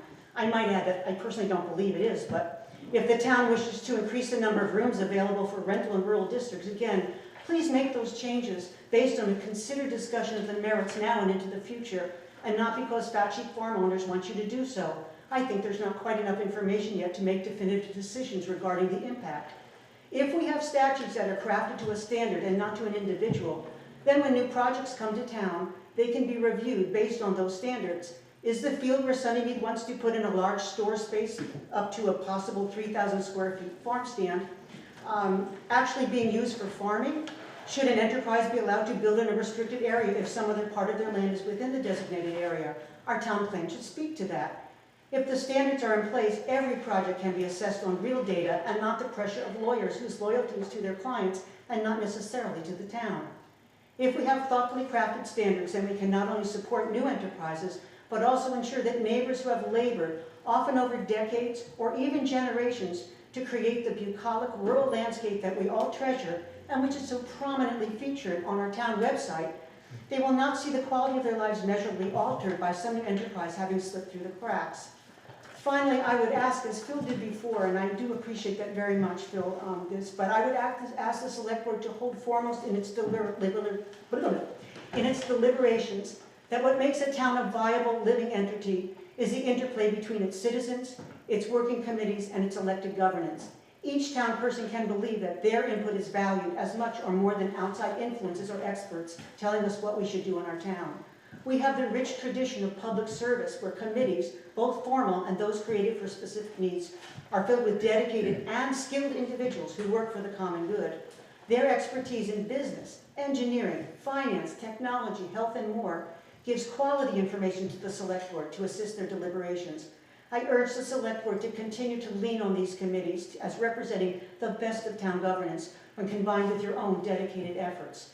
Outside consultants, ideas, and technical support are all simply tools to help in this process and should not supplant it. Thank you for giving me this opportunity to speak. Yes, thank you.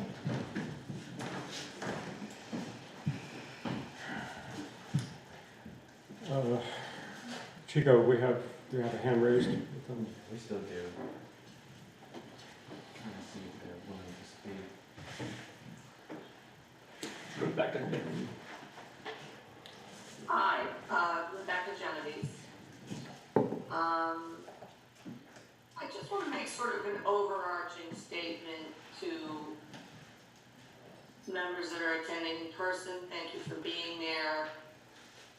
The Planning Commission for what I thought was actually some very thoughtful work. I liked a lot of it. And I asked questions on the record in previous meetings, and I thought we were in good shape until my last read. Overwhelmingly, I really want everyone to think about the town plan and any decisions we're making to be in the best interest of people, of your town's residents. Not on people being able to realize the greatest profit over the land that they speculated on and bought. cottage industry of saving your family's farmhouse that happens to be across the street from where you now live. That's very different than building a 3,000 square foot retail establishment next to someone else's house and farmland instead of on your farm. That is not the spirit of protecting your residents.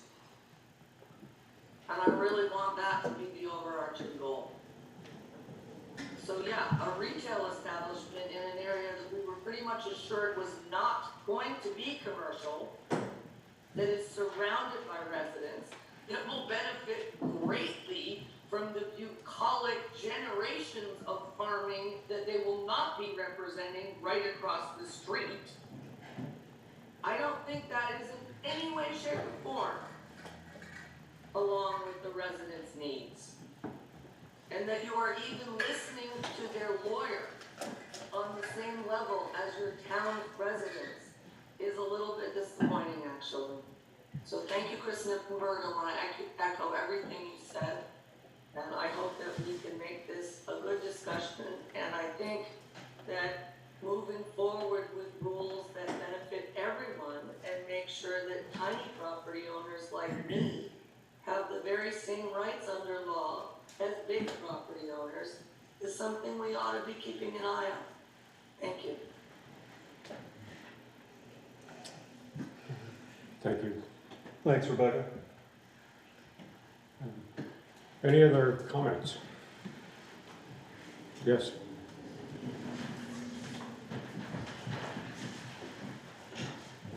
Hi, I'm Linda Eaton, and I'm a now full-time resident of Hartland. I'm a part-time resident for 7 years and a full-time resident for the last year.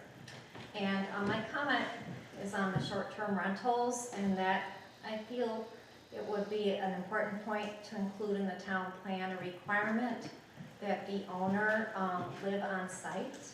And I say this because on-site residency would help prevent speculation of properties by out-of-towners. It prevent more long-term rentals converting to short-term rentals, so that more of the long-term rentals can be used for the workforce and the people that actually live here and want to live close to their jobs. And also to reduce disturbances from renters if the owner is on site, and help preserve the peace and quiet for nearby full-time residents. And I feel it's a good compromise for those who currently have short-term rentals, that they can continue to operate and have that income stream, but yet satisfy concerns of neighbors that you know, there's on-site supervision of the renters and reduces out-of-town speculation. So I would just like for that to be considered for the town plan, that an owner should really be residing on-site for short-term rentals. And also another consideration on density is that, you know, I would like to see buildable acres be considered with density, because you could have a 12-acre plot and only an acre and a half is actually buildable out of that 12 acres. And, you know, if you can put 4 dwelling units on a 10-acre property, they could all be kind of scrunched together close to the lot line where nearby residents are. And those were my comments. Thank you. Thank you.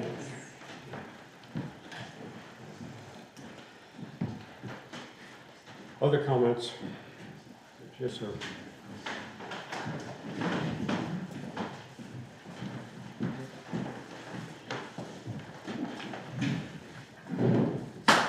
First of all, thank you for the opportunity to make some comments on the plan that's been distributed.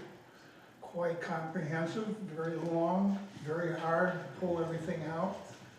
But I managed some areas. Sir, could you introduce yourself or identify yourself? Sure. What do I have to tell you? I'm not going to tell you my age. Oh, okay. Well, No, my name's Bob Clark. I live on Best Road. 58. And the old 59. Best Road, the Alphonse Farm.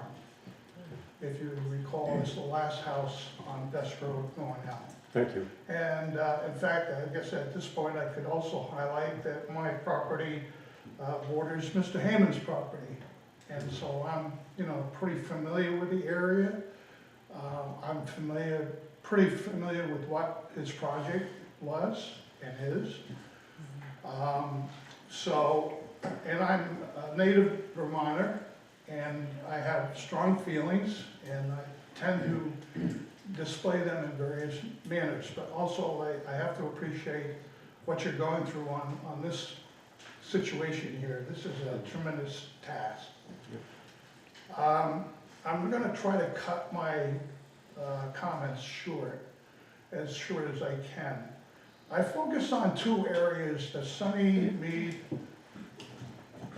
situation and the Todd Heyman's comments or input on projects.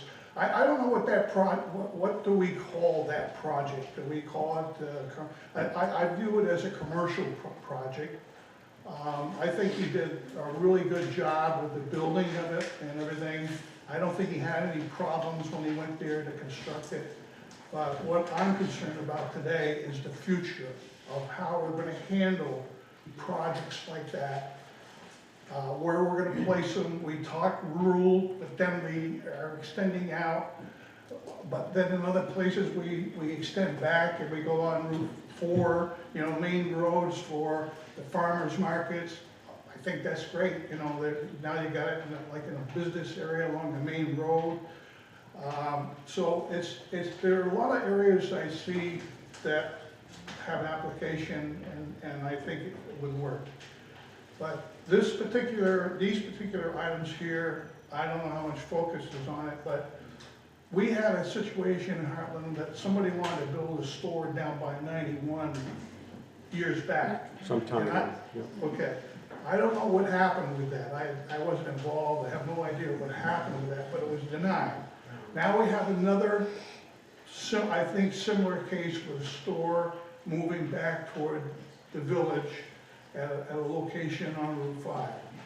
I look at that location, I say, that looks like a good spot for a store, okay? But in order for that to happen, my understanding is that we have to give them a variance because the line says here, village, the line says here, rural. Is that correct? Correct. Okay. So we're having growth and we're having a lot of things going on. And so it's not, I don't know how many people are looking at it, but I'm probably not gonna be around to see most of it, okay, what happens, but I'm still concerned about it. One item that I'll just say with Todd, my neighbor, he made comments, well, first of all, let me back up a little bit. In the plan, there were comments in there from Tom, there were comments in there from Sunny Mead, right? I mean, so are those incorporated in the process now or not? They're part of the public record, but they're not, those comments are not in the plan per se. They're working documents. Right, it's a working document, but the responses to those comments are in the working documents. In the working document. Okay. Yes. That hasn't been accepted. I'm making headway for me tonight, Sure, you know, with these sure. things, because you can read and you're not sure how it's being handled and where they are, so. The document itself is clearly marked where Okay. assertions have been, or are. Yes. You know, so. But I didn't know, I could have, you know, you might consider and say, well, that's part of the package now, Yeah. right? With no more discussion, that's part of the package. We could, but that's not what we're doing. Okay. So another item, just a small item, like on class 4 roads, there's a note in there that we've closed down on class 4 roads now. We're not, you know, we got rid of class 4 roads over the years. Now we have, it says in there something like 3 miles of class 4 roads. And I think that's great. Even if it's just a small amount, it's great, because the town will never know what they could use those areas for later on, years from now, with water, electric, whatever, you know, in those past, that would save the town money instead of going the long way around on roads wherever they go.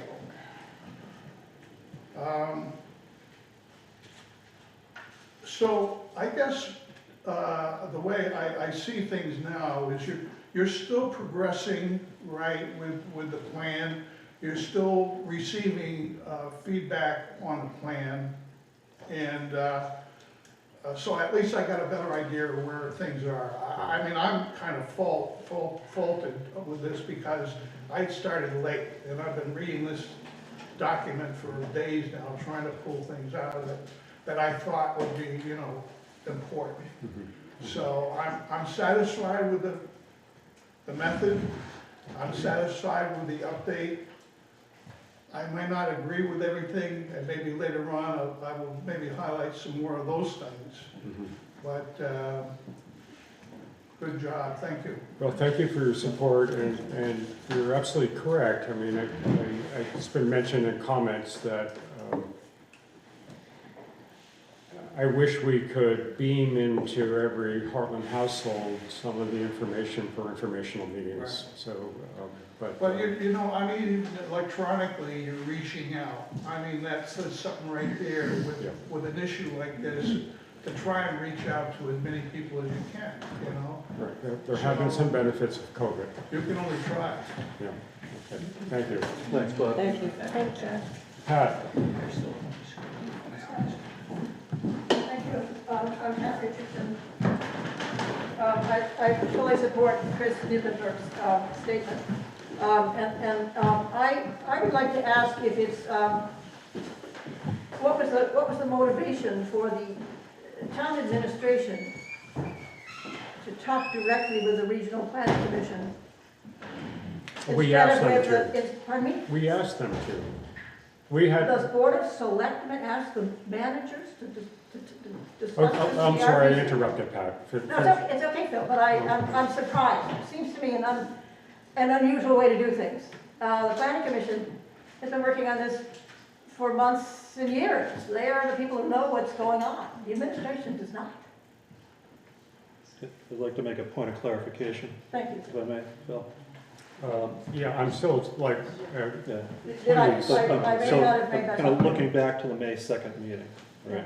About 2.5 hours into a 3-hour meeting, we started this discussion about the town. how plan are we going updates. to sort of And tackle this? just for the record, the select board itself did not take an action to delegate the responsibility. That's just for the record. Right and wrong. Well, it was discussed. It was discussed. We discussed it. Okay, And- so, and it was objected to 3 times. okay. So- It really seems to me unconventional. I mean, you know, I've been on the Board of Selectmen for 21 years, and then other members of my family have as well. I don't remember this ever happening.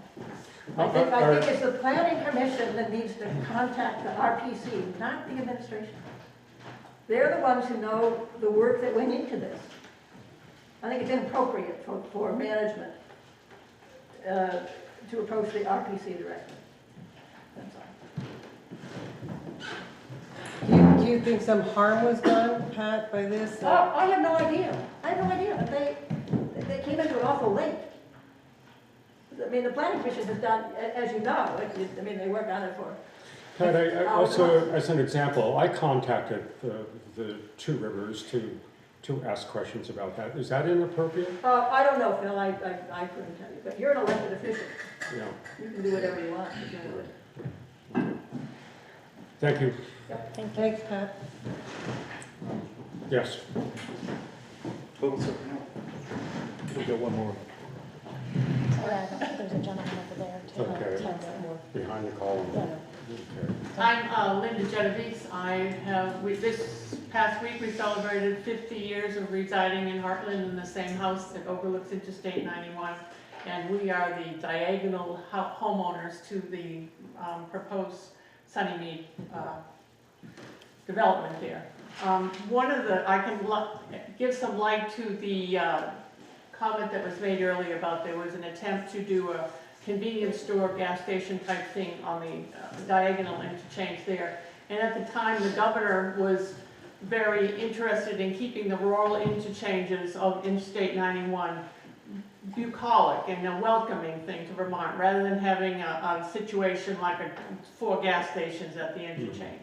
And I think that was one of the reasons why our plan set up that invite people into our bucolic, beautiful town of Hartland and have them come into the village and get to know what it is, and also then support the businesses that are in town. By extending the commercial area out to the part that the Sunnymead would like, would then negate that, the support for the businesses that are in town already. It would also open us up to more exchanges of commercial businesses right there. I know I'm right off of an interstate, I'm vulnerable, but it's been nice to see the land which is next to me, the Lamb's land which is in conservation, and the lovely meadows that are beyond us and everything like that. I would just advocate keeping the bucolic nature of the town in their mind when they are setting up this plan. The other thing I have is that I need information on the new definition of a farm-based business. It says a commercial activity taking place on a farm. Now, if this Sunnymead thing is developed right there, there's no farming to say right there. So I don't know how that's going to affect that. And then one of the other things that are given as an example of business farm products or businesses that could happen there is processing of on-farm products into finished goods. The thing that comes to my mind is a slaughterhouse. I'm sorry, A slaughterhouse. We need them in the state. Well, we don't need it right Desperately there. need to. That's not enough to be part to Hartland if you want to have a place, so. I just thought I'll just add to your comments. I was on a committee, a town committee, and had the privilege of working with Zanella Meadows to save that property on Exit 9. And I tried the darnest to find out, could we graze animals there, but we were up against no water and no power. So I'm really glad that the governor came to the rescue on that particular one. yes, very much so. Yeah. Thank you. Thank you. Sorry, Tom, you were hiding behind a pole. That's all right. I'm used to being behind a pole. I'm Tom Whitmore. I've lived in Hartland for probably the last 35 years or so. My wife and I are retired teachers, but we've always had a hand in farming. We've raised sheep and sold wool and lamb, and we also sugar. We have a short-term rental up on Town Farm Hill Road, and at first we were concerned with the language in the plan, but I think at this point Heidi and I are both somewhat pleased with the changes. I think that the short-term rentals that have gone in, Todd's and Chelsea Joe's up on Hartland Hill, have taken property that really could have been divided into 10-acre lots and turned into, major rural development. And they've established businesses that are really based on a low-impact rural nature. I like the fact that I read somewhere in the revision that there was restrictions on lighting, and I think that's great. I think lights at night are awful. But some other concerns that I had was that some folks feel that on-site owners are necessary for short-term rentals. If that were the case, Heidi and I would be out of business. We've operated our Airbnb for 8 years now. We were one of the first people in town to open an Airbnb. We've had well over 2,000 guests from 15 different countries that have stayed with us. We do not live on site. We live as the crow flies a mile away from our short-term rental, which is called Breezehill Cottage. And even owners who, if you made it necessary for the owner to be in town, that would be problematic because there's occasions where Heidi and I are out of town and our kids watch over our short-term rental. The comment has been made that short-term rentals take away from long-term lodging or rental accommodations for people who need to have homes to rent. And the problem in Vermont with renting and having a lease and keeping somebody in your house long-term is that if the renter is awful, you can't get rid of them. You can't get them out of your house. And so that's one reason why Heidi and I decided to do Airbnb. We wish to keep that property. It's been in our family, been in Heidi's family forever. And we don't want to have somebody in there who we can't get out, who trashes the place. We've heard horror stories from a lot of people who have tried that and it just didn't work. And the other thing to remember is that short-term rentals also provide lodging for people who are at the Tufts School, who are med students, traveling nurses. They need places to stay for anywhere from a month to 3 months. And we've had a number of people like that stay at Breeze Hill Cottage.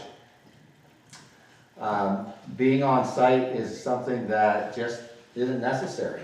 We have never had complaints from neighbors. Our guests are excellent and they continue to be.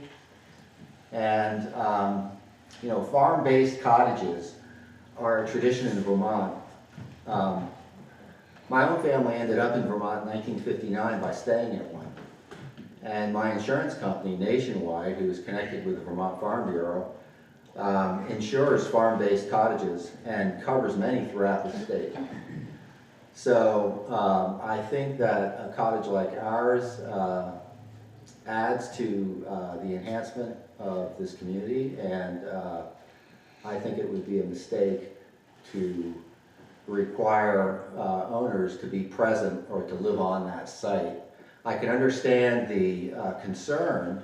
I've heard these, I don't know if they're true or not, but I've heard stories of, you know, investors buying up 20 units in Vail and then renting them on Airbnb. And yeah, I think that, I can understand that concern. But I think for many of us, it just doesn't apply. So, thanks for listening. Thank you.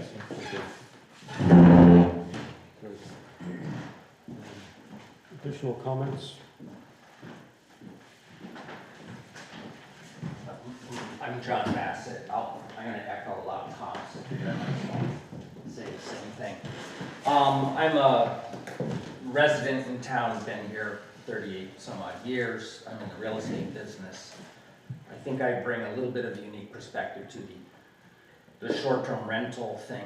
I would respectfully submit, like at least initially, that this whole issue of short-term rentals be sort of tabled or removed from the plan for a couple of reasons, which I will explain, until there's a broader, fuller discussion, because I think the issue is a little more complicated, and Tom's alluded to a few things along the way here.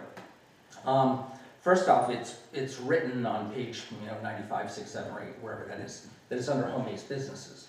And so if someone owns a second home and they rent it on Airbnb and then enjoy coming to Vermont, then by definition it's not a home-based business. So the implication, let's not imply that owner occupancy is a necessity to rent something like that, because there's many people that it'll never be an owner-occupied unit, and so because it's a second home. So just the fact that it says home-based business kind of infers the idea of it being owner-occupied, and most aren't.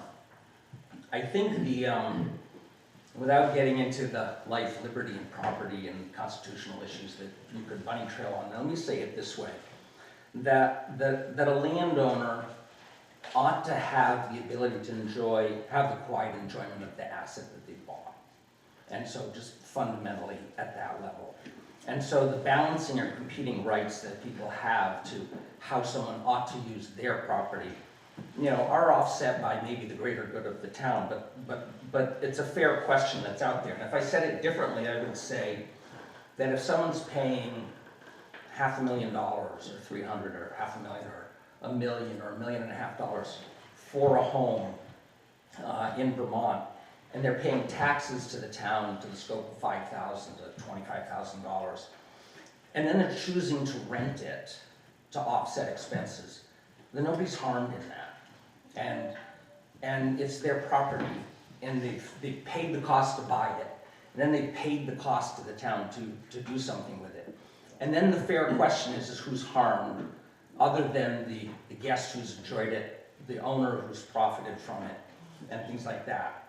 The two things that commonly come up as a critique are, it's the classic, it's the college frat party that rents the house. And so that's kind of the one thing that always, what happens to my neighbor next door if someone has invaded my property and they've done that? So that's one issue. And then the other issue that comes up is the one of, is more of an altruistic motive where someone says, we have a housing problem in the Upper Valley, which I think everybody in this room would clearly agree that we do. And so the question is like, okay, let's not do Airbnb so we can solve the housing problem of long-term people. And which is noble that we have to solve that problem. But to the first point, I have been involved in the rental business for 40 years, 38 to 40 years as a real estate broker. And I lived in a family business that had a rental business of 100 short-term, long-term, and mid-term housing units back to 1973. And I've also managed in Eastman 100 housing units that were mid-term, short-term, long-term units. And I have rented thousands of people that have rented short-term stays, long before Airbnb existed, or cyber rentals, or VRBO, long before that, this industry existed. And people rented their houses. I could count on one hand, probably, the place that got trashed, maybe one hand. But the vast majority of the people that rent are not the college frat party. It's a well-heeled person who wants to come and enjoy Vermont. They want to pay any one of us to rent our house and stay for a couple of days. And they leave it often better than it was there when they came. And then they go away. And so it's largely an unfounded issue to suggest that we're going to have chaotic neighbor problems, things like that. It just doesn't happen. And, or it rarely happens. And the issue of, I think, trying to solve the Upper Valley housing problem, of which I am acutely aware and abundantly see that all the time, is much more systemic than just solving it through, abolishing Airbnb and doing it to long-term renters.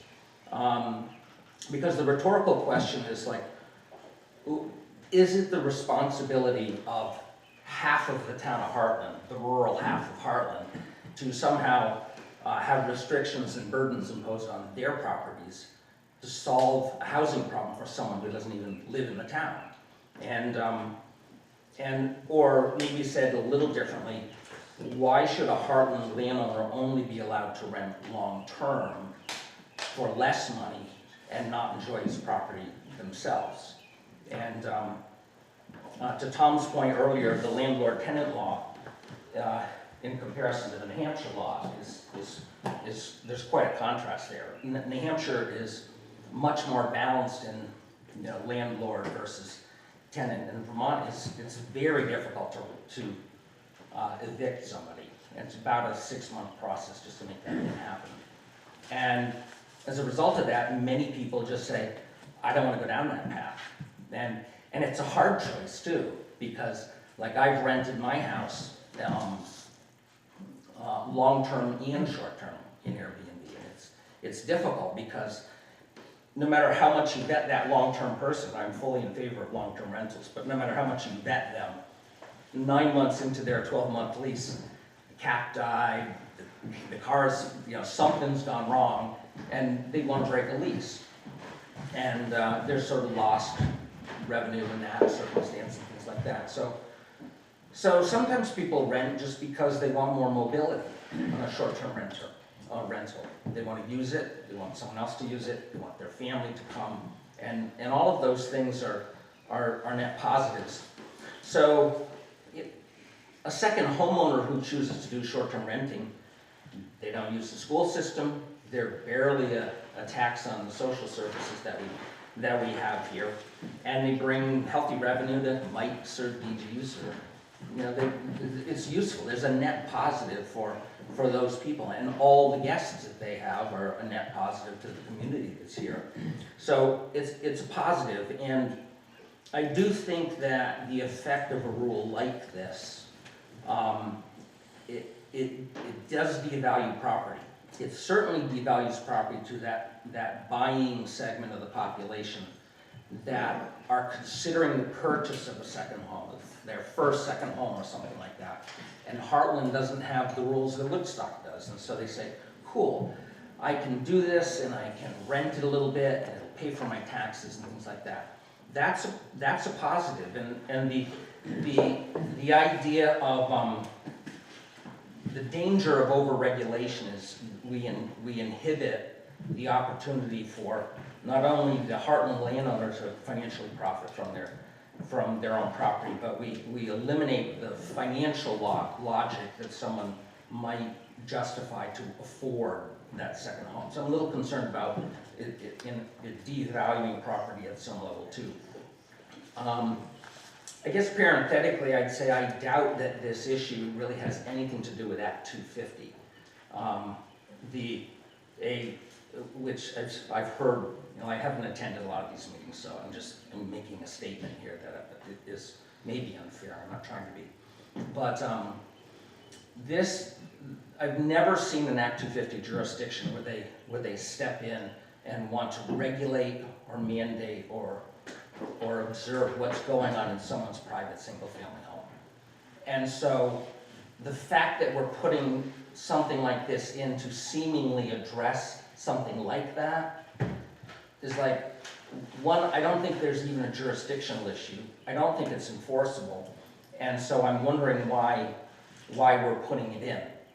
If we're putting it in for aspirational reasons, that we think it's noble to help solve a housing problem, or we're concerned about the neighbor, then let's have the discussion in a broader forum. So I'm not opposed to having the discussion. I have a personal bias on not wanting it.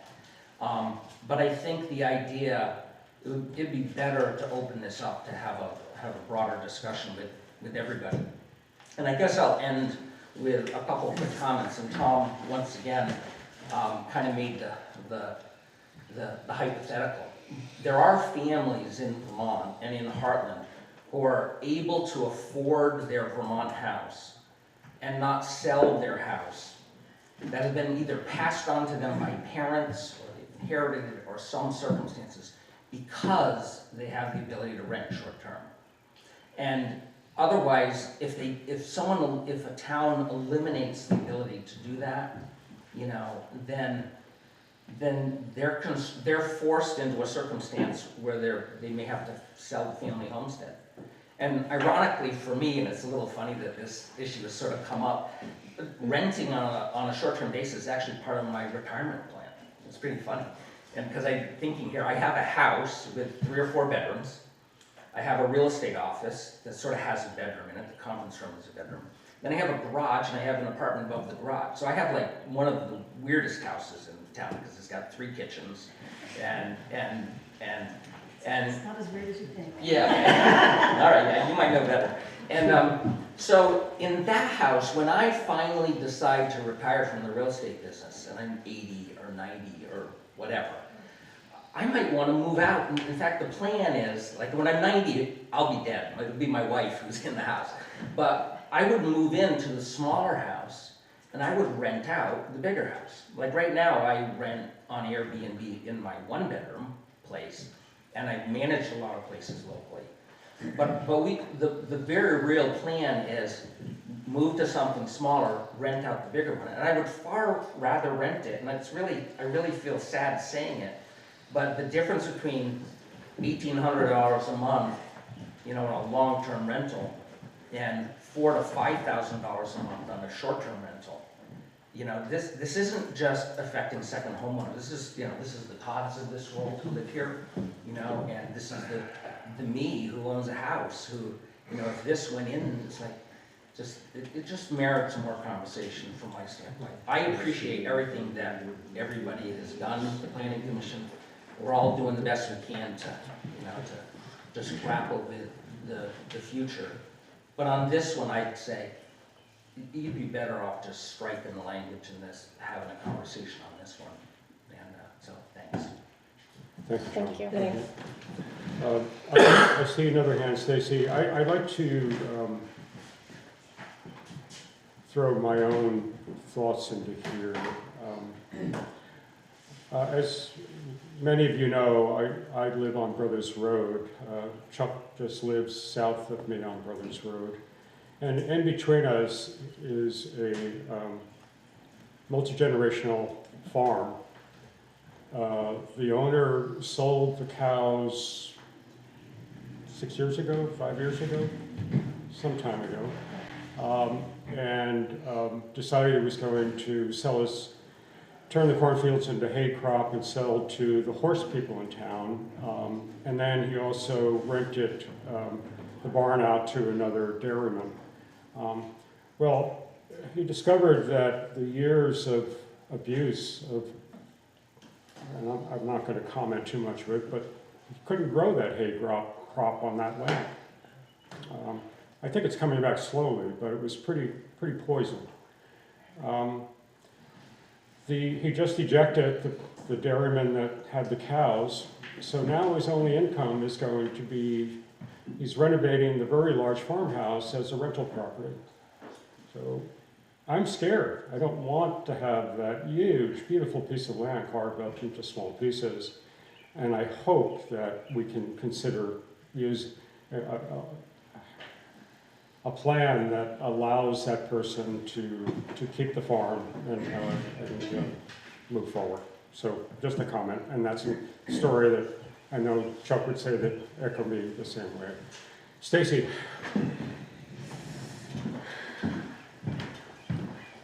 So I know everybody saw me here earlier as a lister, and I'm not really here in that capacity now.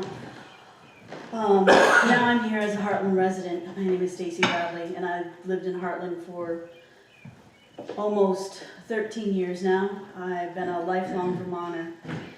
I see the struggle constantly between wanting to maintain things the way they are and hold on to our pastoral beauty and the things that make Vermont what most of us love so much about it, and yet balance that with growth and enabling opportunities for young people, you know, such as my children and other people's children and grandchildren, to be able to stay here and not have to leave, to be able to, you know, make a living, to be able to survive, to be able to thrive, actually, not just survive.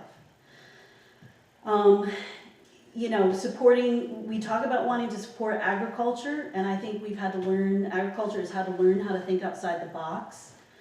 That it's not just the straight up farm and dairy farm and sheep farm of days gone by, that they've had to learn to adapt and adjust. You know, I've heard some strong voices here in opposition to certain things that are going on other people's properties. And to John's point, thank you. Yeah, I mean, there's this balance of, you know, I'm hearing a lot of wanting to tell people what they can do on their property. We don't have zoning in Hartland, so some of what I'm hearing sort of sounds like more zoning issues as opposed to town plan issues. Starts diving down that road. Is that what the town people want? Do they want zoning? Has anybody asked? Has anybody asked what the people are really looking forward to for the future? You're hearing some voices. I'm hearing this is not something we've done in the past, or this is what we've always done in the past. Well, what about what the people want now?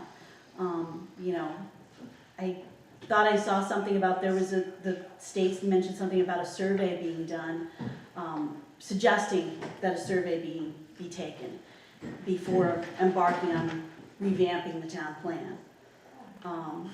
I don't think that occurred perhaps it should have, that's hindsight, it's done, but, you know, these are things to think about. Sunnymead purchased that land down there. It was a dilapidated farm for anybody who has lived in town longer than 4 years. When you first got off the interstate, you were greeted by, you know, a dairy farm. Glory days had long since passed. They purchased it. They hay that field. That's agriculture. Do we want them building their farm stand up on Town Farm Hill Road? They're opting to try to do it along a main road instead. That's thought and consideration. They do raise cattle. They keep that a pastoral, beautiful section up there. They could have done development. They're choosing to do agriculture. They're looking to expand and doing something down here with that. That should be considered.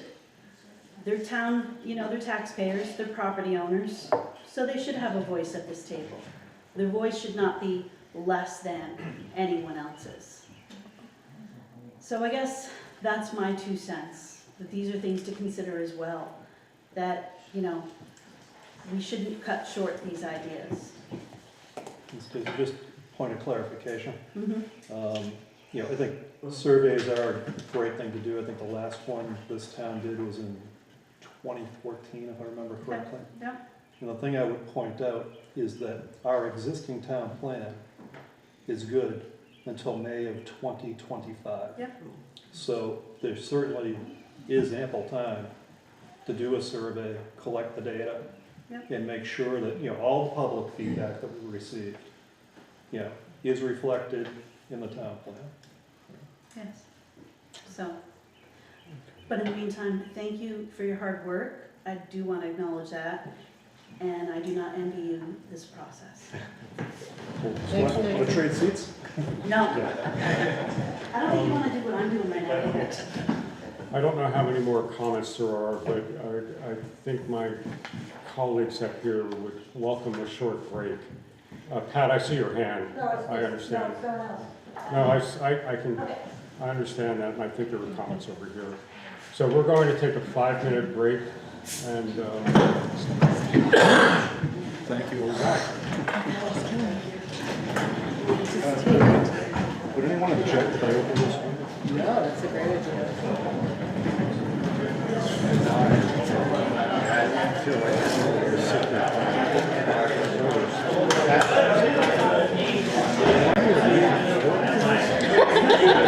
It's like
I introduce myself to the woman that's going to talk next. Does that look like the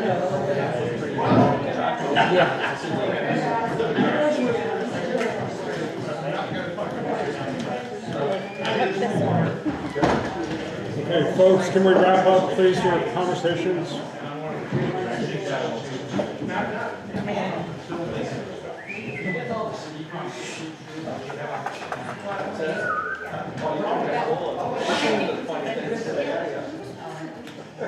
Okay, can you introduce yourself, please? So my name is Sandra Williams Crossley, and I live on Bristol Path here in Hartland, up on Hartland Hill. And I've lived in Vermont for about 19 years, but I was born in New Hampshire. Bill was older than me. This is the first time I've been to one of these meetings, and it's a real education. And I think the main conflict is there's the push to create some sort of economic or residential development within town, or even in the more rural community within the town.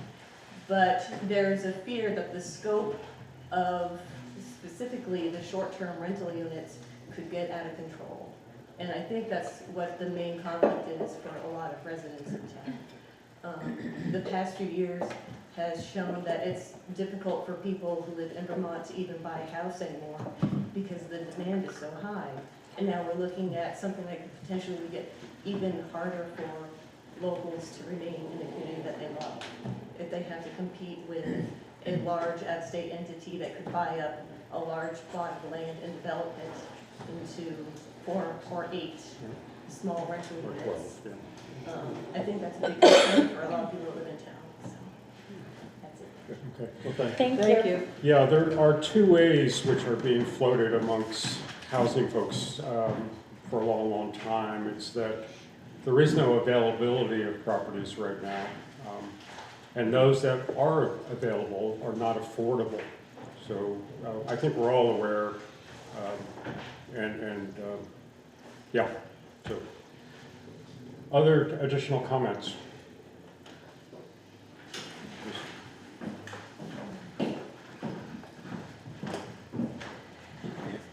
Good evening, thanks for your time again tonight. I'm Andrew Lechner. I am the attorney for Sunnymead Farms. I just wanted to start out by making it perfectly clear that we believe that our project conforms to the 2017 town plan and the 2022 town plan as it was proposed. We found out about it back too late for the planning commission public hearing, but we got involved as soon as we could.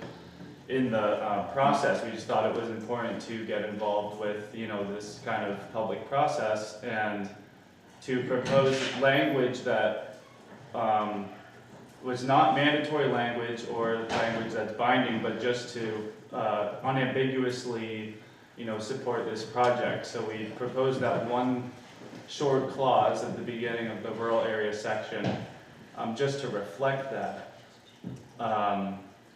What you have in front of you now is multiple new policies and definitions that address kind of what our comment was about. But it doesn't really reflect our comment or support our project how we were planning to present our comment. This store will be a windfall for the town. It'll provide significant tax benefits. It will provide employment opportunities, and it will support local agriculture. We're not talking about a maple fields going into this, on this parcel. We're talking about a farm project, or a farm store owned by a local farm that will be selling the Angus beef produced on this farm. It'll benefit and provide more visibility for local agriculture. So with that being said, we ask that the select board consider disregarding this language that is in front of you now that adds these new policies and new definitions, and instead consider the alternative that I proposed in my comment, that was to extend the village area south to encompass the Sunnymead parcel. It's already fitting for the village area. It's a simpler option that avoids all this additional language that we don't know, what the repercussions will be of this. And the parcel's already physically adjacent, so it's a very minor, adjustment to the village area. If the select board, if you're not willing to extend the village area, I have additional comments on the language that's proposed. I don't know how you would want me to go about with this. I kind of typed out like what the revisions would look like, and I can run through that for you now or provide you with copies and just give you a general gist. I'm not sure how you would want me to proceed. Given the hour, Yeah. I think the summaries that you could leave with us Sure. would be most useful. Sure, yeah, so basically, they just address the reference that the farm business has to be on farm versus owned by the farm. We don't really see the benefit of that language of having it be on the farm. The way we see it is that just opens the door for increased travel and traffic into the more rural areas in town versus our project, which is right off 91, on the way up to the Three-Quarters Village. It doesn't seem like the wisest option with the language of the town plan. And also the accessory on-farm business definition already covers on-farm businesses, so why have that also in the farm-based business definition? Also, the rural enterprise includes examples listed, and it includes the farm-based business, but we would just like that to be removed, because the rural enterprise, again, reflects the kind of, it has to be on like the premises where the benefit comes from. And also, there's a couple others, but I don't think that those are important for me to state right now.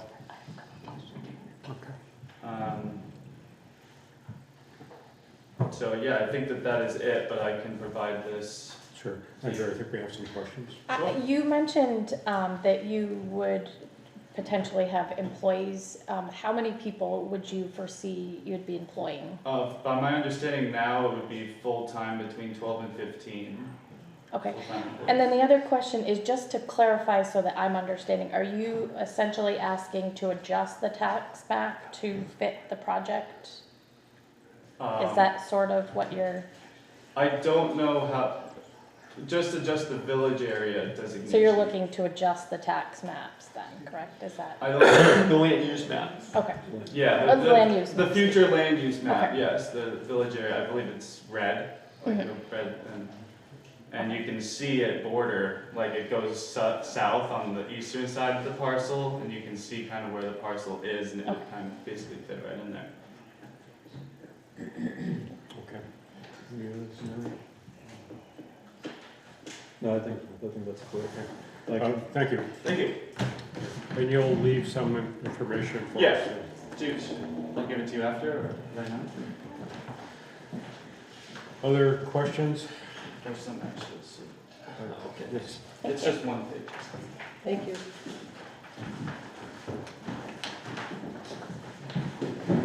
I'm Dan German. I'm presently the vice chair of the planning commission.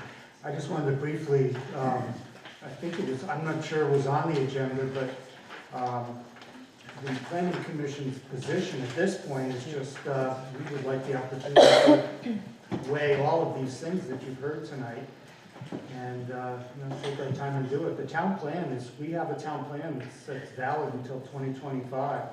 If we want to, a couple of public hearings like this, try to make, big changes like this, I just don't think it's the town is served by doing that. And the planning commission's happy to look at it. We'll try to work as expeditiously as possible, but, we're the ones who should weigh this thing.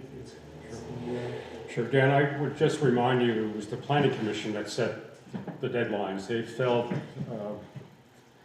as instructed or Right, suggested well, I by... don't want to get back and forth with you, but Two Rivers was telling us that we had a deadline to get the portions, the the portions on the Forest Block and the other large section. The Forest Block and the energy. And so that was where the pressure came from. We wouldn't even have done the town plan if we hadn't been asked by them to do that. The things with the Airbnb came in sort of as an afterthought. And wait, time out. I mean, I sat in this room when the Act 250 commissioner told us the town plan was weak and needed adjustment, and that's what drove this work right now. So there were additional chapters, but please don't sort of introduce something that's... Phil, you started the meeting by saying, let's not get into this kind of... Correct, but... All right, so why don't you stick to it? All right. Because I'm telling you, what you're saying happened, didn't happen that way. And the planning commission just, made a few changes to try to shore up what we felt was an inconsistency in the plan. We inadvertently, maybe naively, brought Airbnbs to be part of the definition of a home enterprise. And here we are. We just didn't anticipate this kind of thing. We were looking forward to, revisiting the whole thing about Airbnbs, and maybe, we should probably, I agree with you, we should do it sooner rather than later. But there's no, is there anything that has to be done in a month, 2 months, as opposed to 3 or 4 or 5 months? I just don't see it. Okay. And this is, and we've had all sorts of things. The Planning Commission has never considered these issues. No one said boo about Airbnb. We were told that, we did it behind closed doors and all that. It didn't happen. It just didn't happen that way. We just put in a thing to allow Airbnbs and, again, naively and inadvertently. But that's where it led. We have ourselves to blame, I guess, for doing that. We should have let it lie. Yeah. But we didn't. And so here we are, and we just want a chance to do our job. So what are you specifically asking? What are you asking for the just select board? that the select board remand the matter to the planning commission. We'll post meetings to make sure that the town knows that this is what we're considering. We'll do, if we have to do hearings, if we do propose changes, we'll have hearings again. And, we'll give this, we'll let this percolate. We don't have a position on Airbnbs. I know I don't. I want to hear from everybody. But, but I want to hear from everybody, not just, the people who have a direct influence, a direct interest in it right now. It just isn't the way to do business. Okay. Thank you. Thank you. Thank you, Deb. I'm Jay Warrior. I'm on the planning commission too. I wanted to say... Okay, sit down and relax. I wasn't planning to say much, but I will sit down and I will attempt to relax. The planning commission at its last meeting decided that we were going to do another townwide survey. The town plan really is a document that sets the tone for everything else. We have no zoning, we have no subdivision. So the tone of what we're trying to do is important. What our basis is, because we come into this with no preconceived notion, as Dan said, we're not against Airbnbs. It hasn't been discussed yet. And so we would love to go back and do that. But the basis for B&Bs is not our opinion, but it's what the community wants. And that's the full purpose of a townwide survey. People come in and say, well, I talked to 8 people and they have this opinion. When we do a townwide survey, we have, I think, historically, we have 12 to 18,000 responses. They're counted, and the questions do you want commercial development in a rural area? I don't know what the number is, but if you look at, we've done 5 surveys over the life of the planning commission. It's a very high number about where you put commercial development. And people have said, well, yours is, 8 years old.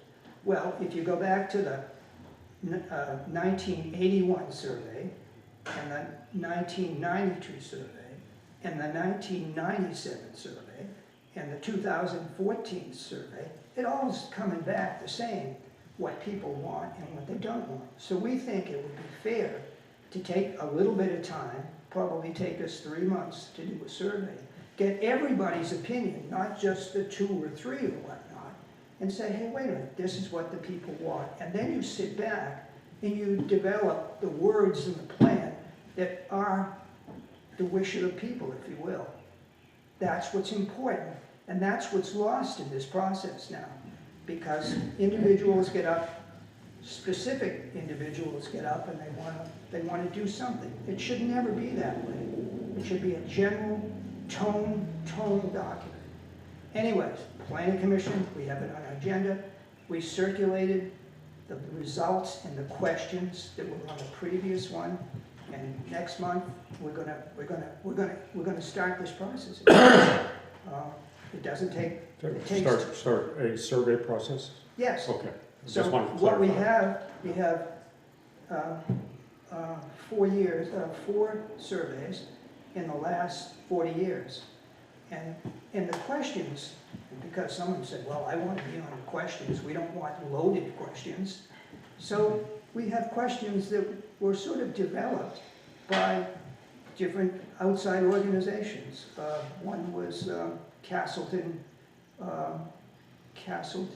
whatever it was, it's part of the university. And they came in and they said, well, what are you trying to do? And they suggested questions, and then we made them specific.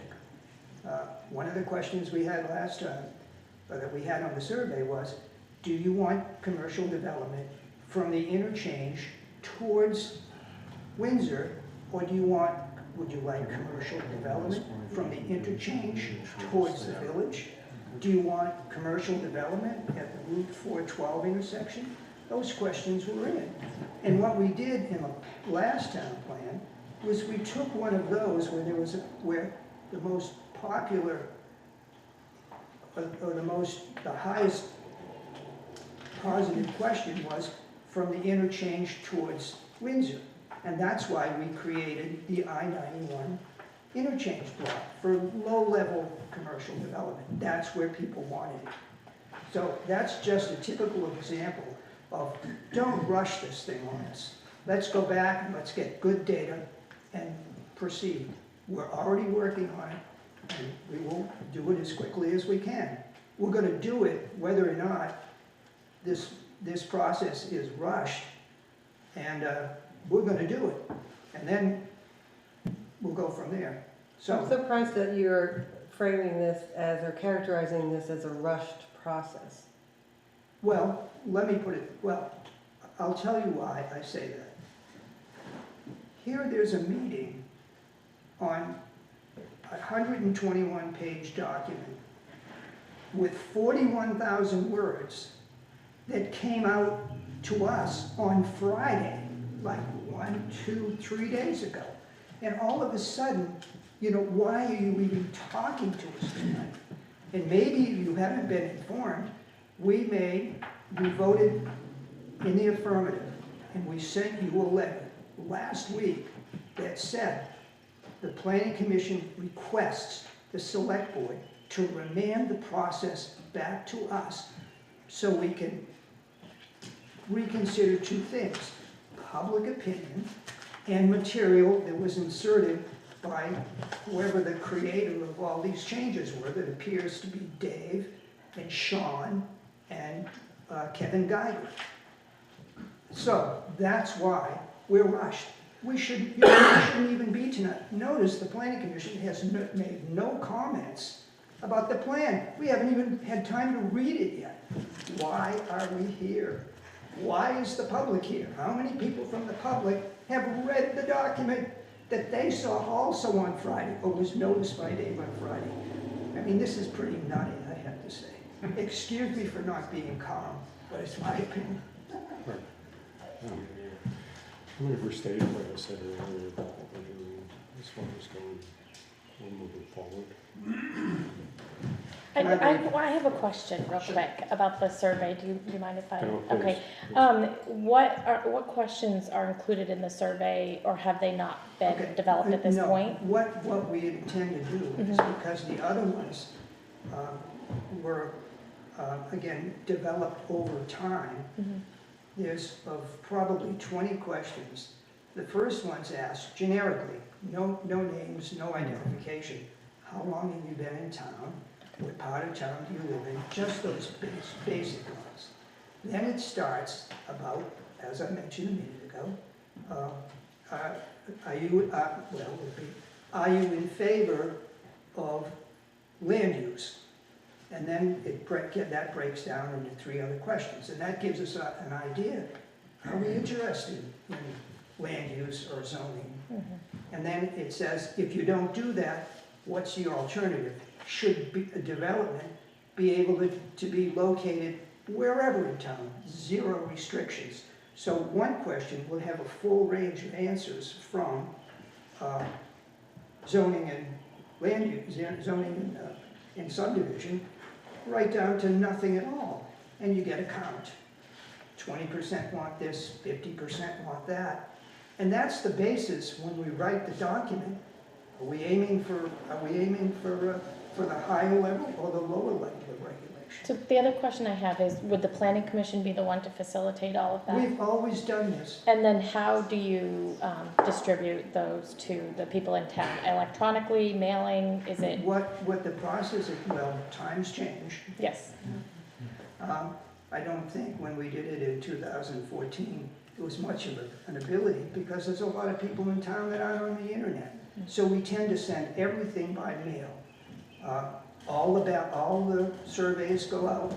Is it to all property owners, or is it I believe the way we set it registered up voters? is certainly all residents, and it may also be landowners. I'm a little unclear on that, but it was an established pattern that other people told us about. And then what happens? Somebody else does all the counting. You know, we could use the ballot clerks here if nobody trusts us to count correctly. And then we take it and we send it back to everybody to say, this is how everybody voted in town. And it's the clearest way to gauge how a town plan should be written and what its tone should be. The 2014, wasn't there a third party that you contracted with to do a lot of this? Yes, that I believe was Castleton. Do we know the cost of it? To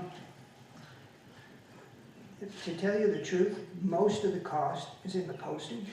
And you should be able to get a municipal grant for that. So, it wasn't a huge amount Good. because we used to, there's this corn husking bees. So the planning commission would sit at the table and we would organize all the addresses by zip code. And when we brought them to the post office, we got a cheaper rate. So, we're scaled up to do that. Thank you. You're welcome. Jay, can I respond?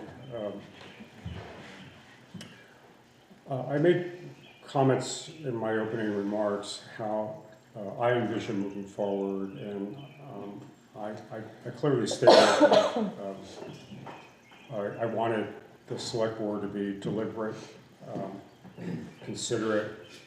I'm not sure if I used those words, but that's the concept that I was trying to get through.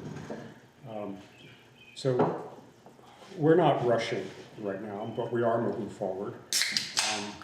I did receive your email as clerk to return the town plan and start the process over again, essentially.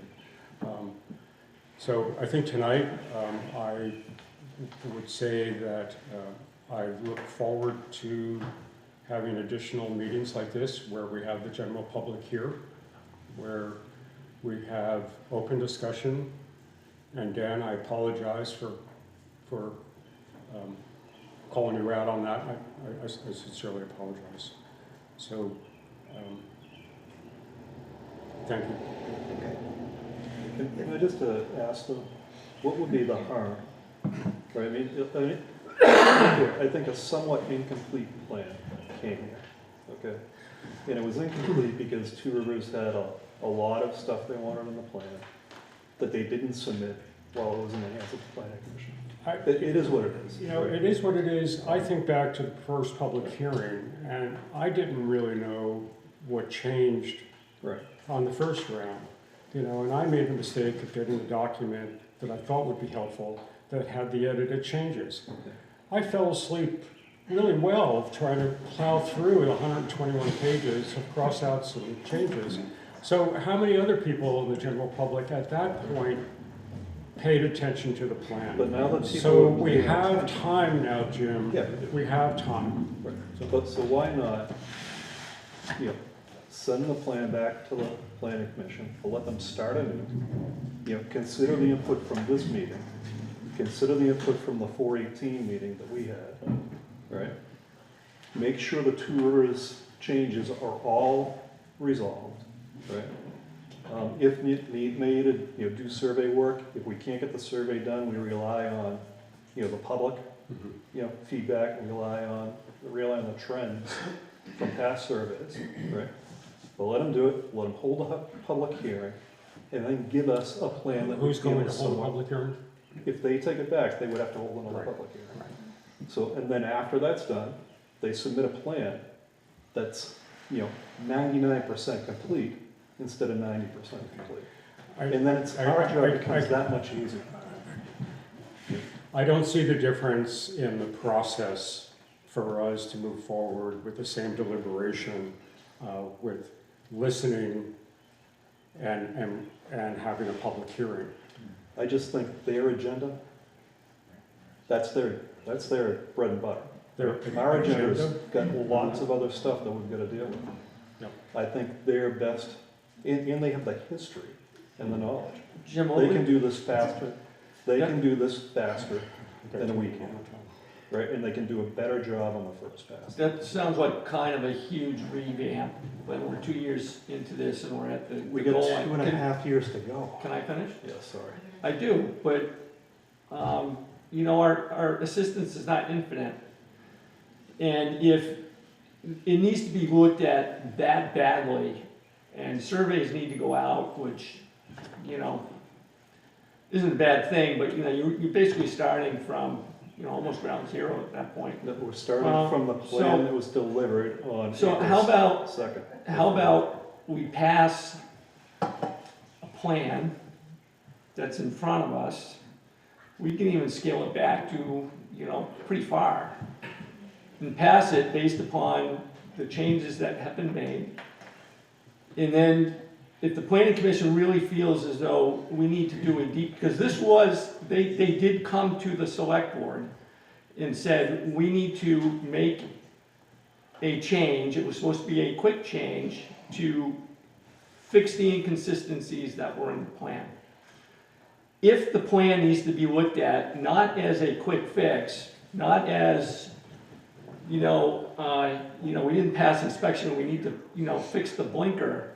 If it needs to, pop the hood and do, seriously look at the engine, what I would recommend is that they, we get through this, they go back and they get a planning grant and, start from, start and rewrite a new plan. There's no, they can't, just because we pass this and, we have an 8-year clock, doesn't mean that they can go back and start the whole survey process and start the whole, checking in with the personnel and all that good stuff and go forward. We have other people that want to speak.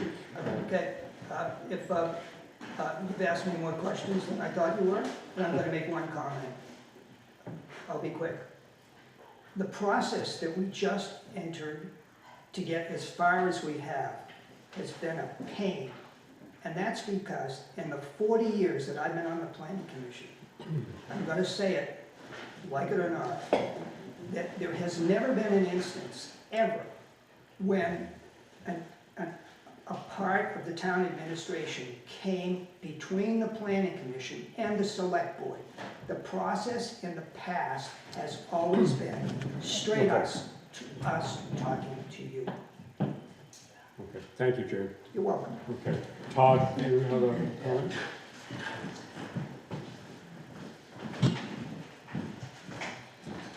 So I'm Todd Heyman. I live on Best Road, 122 Best Road. Bob Clark's neighbor, who's gonna point out some mistakes I made in my previous testimony to me afterwards. I wanted to just say one thing up front, which is when I spoke about this town plan before, I came as a citizen, not as a business owner. I wasn't trying to expand my business or increase my financial gain or anything. I came because I was trying to figure out, because unlike you, I didn't fall asleep reading the draft town plan changes, and I saw this huge change in the rules on page 95. And I was like, well, where did that come from? And so then I dove into where it was, and it turns out, as I think you were referencing, you know, there was an Act 250 hearing. There were some people in town who opposed something. It didn't go the way they wanted, and they wanted to make some changes so that that wouldn't happen in the future. During that Act 250 hearing, the Planning Commission signed a letter to Act 250 and said, before we review a town plan, we send a survey out. That's why you can trust that we know what the town wants. I came here not because it's going to have a dime of an effect on my business.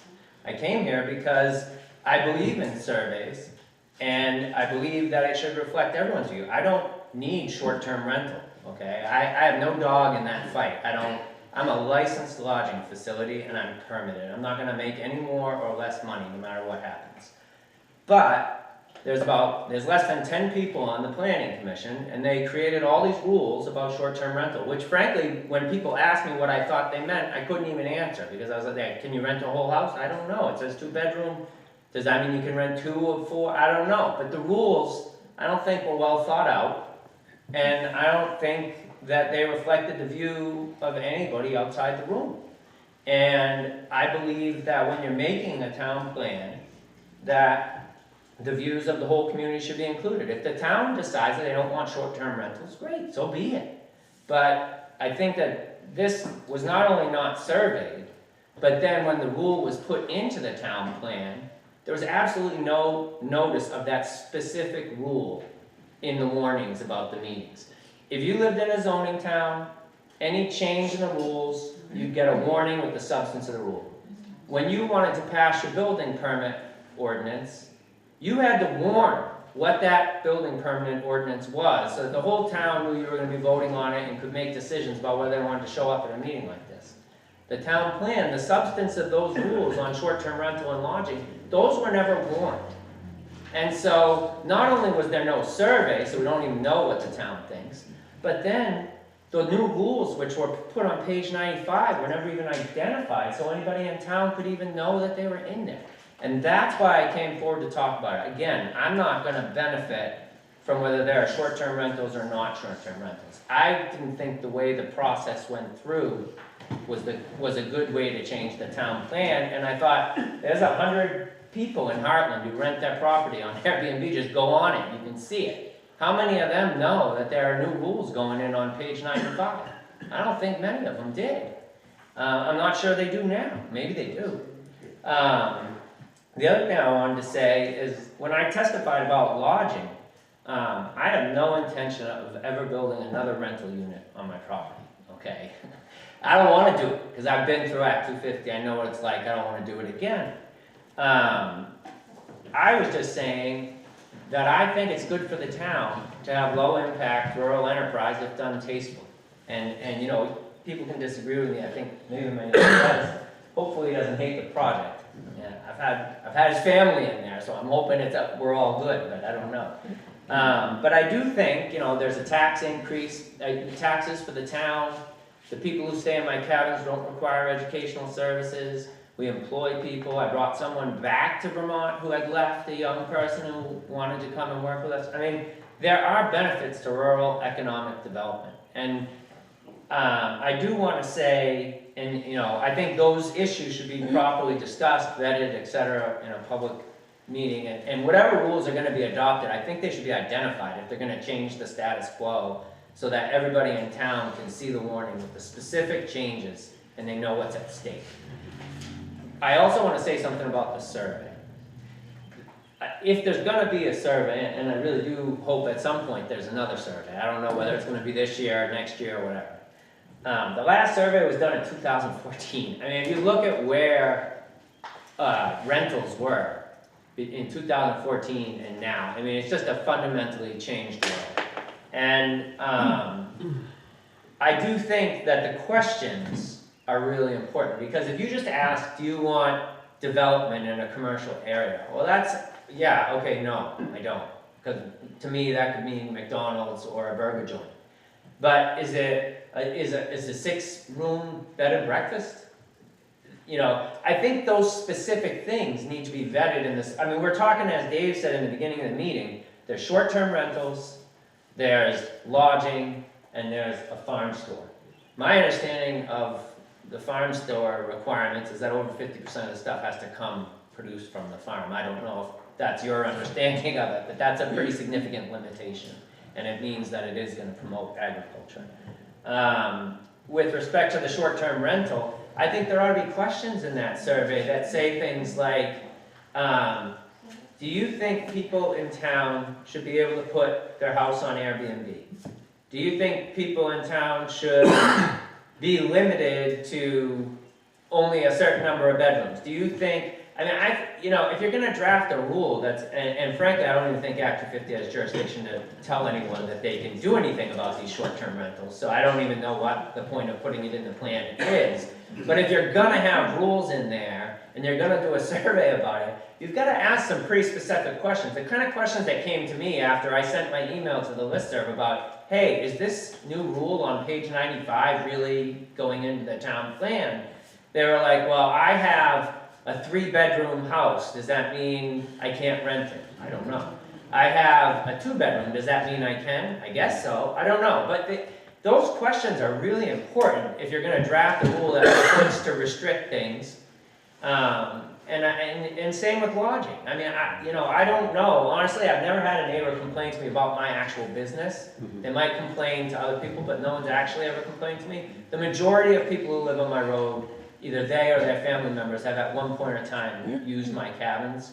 And I don't know, it could be there's a lot of people who don't like it. I don't know in town, but I do know that I bumped into the folks who own these businesses down here. And they thank me. I don't even think they know my name, but when they ask, oh, do you own that place? And they're like, thank you.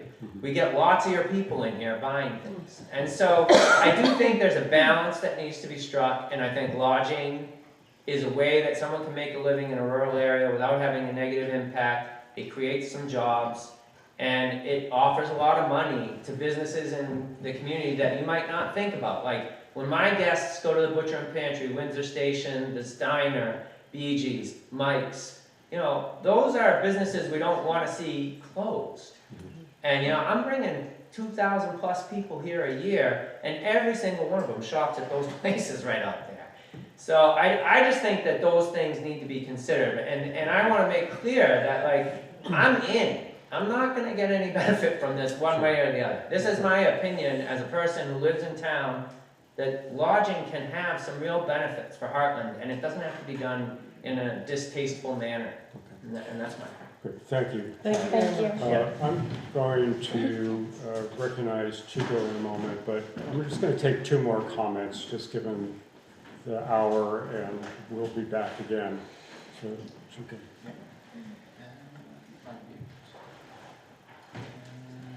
So, good evening, right? I had my hand up before the break, so some of my things I've got to say very quickly have to do with that. Zoning. There were times during breakfast, in town breakfast, when people mentioned zoning and they were next, just like zoning was a dirty word. Number 2, I think everybody in the town should be better informed about what development is planned for off of Bishop Lane. I don't know if everybody understands that or really knows about it. Number 3, how commercial will the Sunnymead farm stand be? Will it have 50% of their own farm products sold there, or will it be other things? And I think Todd should get on the planning board. Todd, who just spoke, because he has a lot of good ideas and relevant to the town, okay? And Is that it, what I wanted to say? It's hard to remember because it was so long ago. Okay, thanks all. Thanks, Thank you. Okay. Any additional people that haven't spoken before? Okay, yeah, Michelle. I'm Michelle Riley, I live on Maple Heights. I don't have a problem with people having an Airbnb. I think they should do what they want to do. It's their property, they can stay on their land, you know, rent. But I do have a problem with the language of having commercial use in residential neighborhoods. I mean, there needs to be a definition of that. You know, even in big cities, you have residential, you have industry, you have commercial, allowing maybe somebody from coming out of state and saying, I'm gonna put 5 cabins or 5 little houses across the street. And they're not even here, they don't even live here, they're just doing it for their business. And I just want that to be addressed. You know, I think there's a difference between somebody renting their house to make a couple $100, you know, a night versus opening, it will turn into, I think it will turn into a Wild West. You get a Marriott type people up there, and that scares me. I think the unknown is what scares me. You know, I came up here for quiet and peace and fresh air, and if somebody is not on site, on a property, if they don't live here, they're just in it for commercial. If they're not in it for Hartland, you know, yeah, people who live here, yes, they're in it for Hartland and they want to rent. But I do worry about that, you know, so I'd like that language to be seriously considered. So that's it. Okay, thank you, Michelle. Thank you, Michelle. The audience is more than welcome to stay for the rest of the meeting. And you also, no, I said 2, and we've had 2. I want to go home and have dinner. Should have eaten before you came. Did you eat a candy bar? Did you eat your candy bar? Bill, I think people in this room should know that the voters vote on zoning. It's not that Hartland doesn't want zoning, it has been voted down time after time after time, and many people may not know that. It's a voter decision. Thanks, Pat. All right, thank you. I thank you to everyone, and I look forward to continuing this discussion to make it the best plan that we can, given the information that we have at hand. So again, thank you. Why don't we just take a 2-minute break in case people want to leave? Thank you, everybody. Thank you.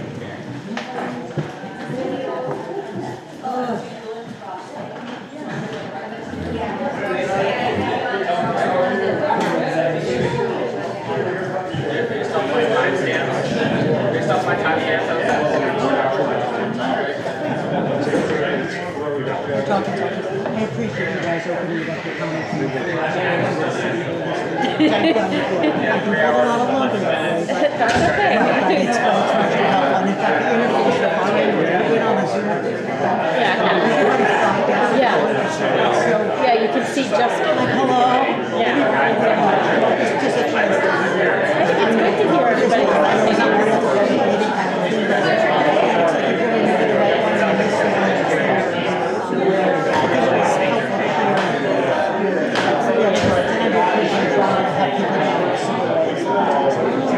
Well, thank you for saying your thoughts too. Nice to meet you. Yeah, you too.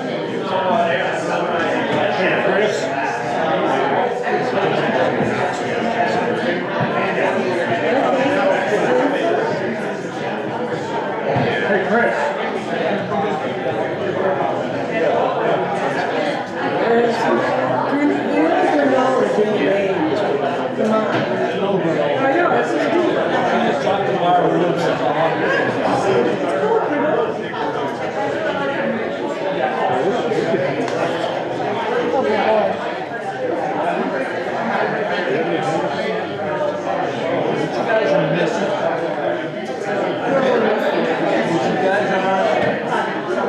Come here.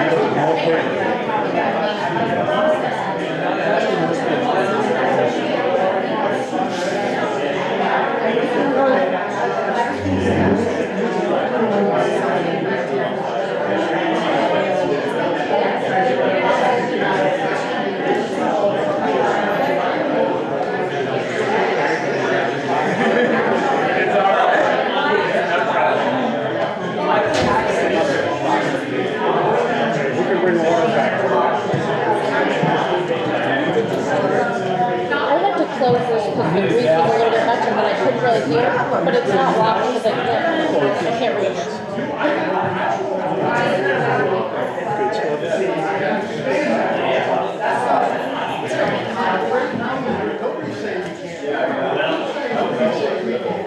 This will be outstanding.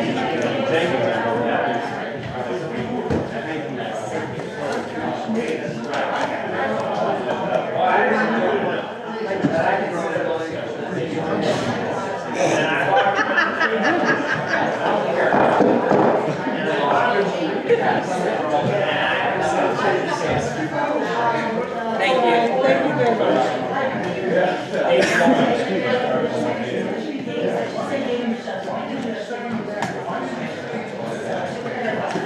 All right, Dave, please don't take this personally, but the town manager's update is going to be really, really brief. Keep it The town brief. manager's update is going to be really, really brief. Keep it brief. The only problem is that what normally happens in a 2-hour meeting is tagged into that town manager update. Can we have Martin give the town manager update? Can we have Martin give the town manager update? I can tell You can you. do it? The important thing is, who are the usual suspects for town tax sales? Not who, but are they the usual suspects for the tax sale? Oh, I don't want to know who, but are they the, you know, the ones from last year and I want to know if my neighbors on it. pull it out because I didn't realize that was on the.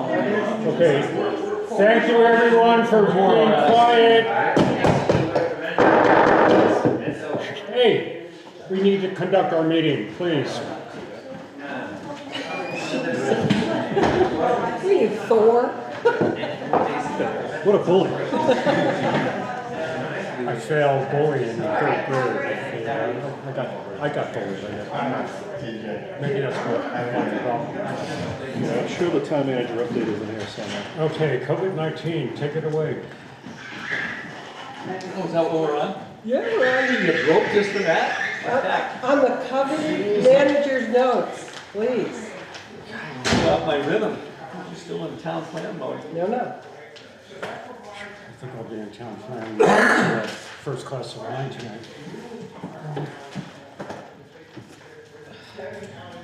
Sean, thank you. Yes, thanks, Sean. Yeah. Last man standing. So, the hydro dams, we got the final report, indicating the fair market value in time to launch the grand list. Unfortunately, as you know, that needed to be extended, but the OEC information on the hydro dams did come through.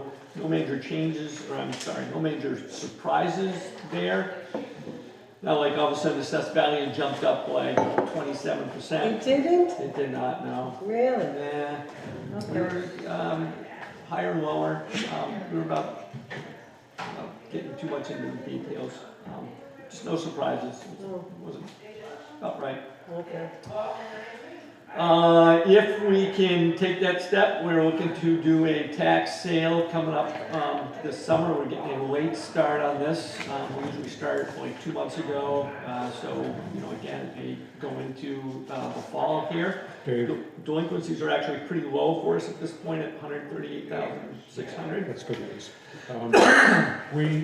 You've been worried for the last 2 tax sales about the lawyer that the town has used for a long, long time. Is it, do we need to start searching for a different lawyer at this point? We have a plan B, but he says he's willing to do it another year.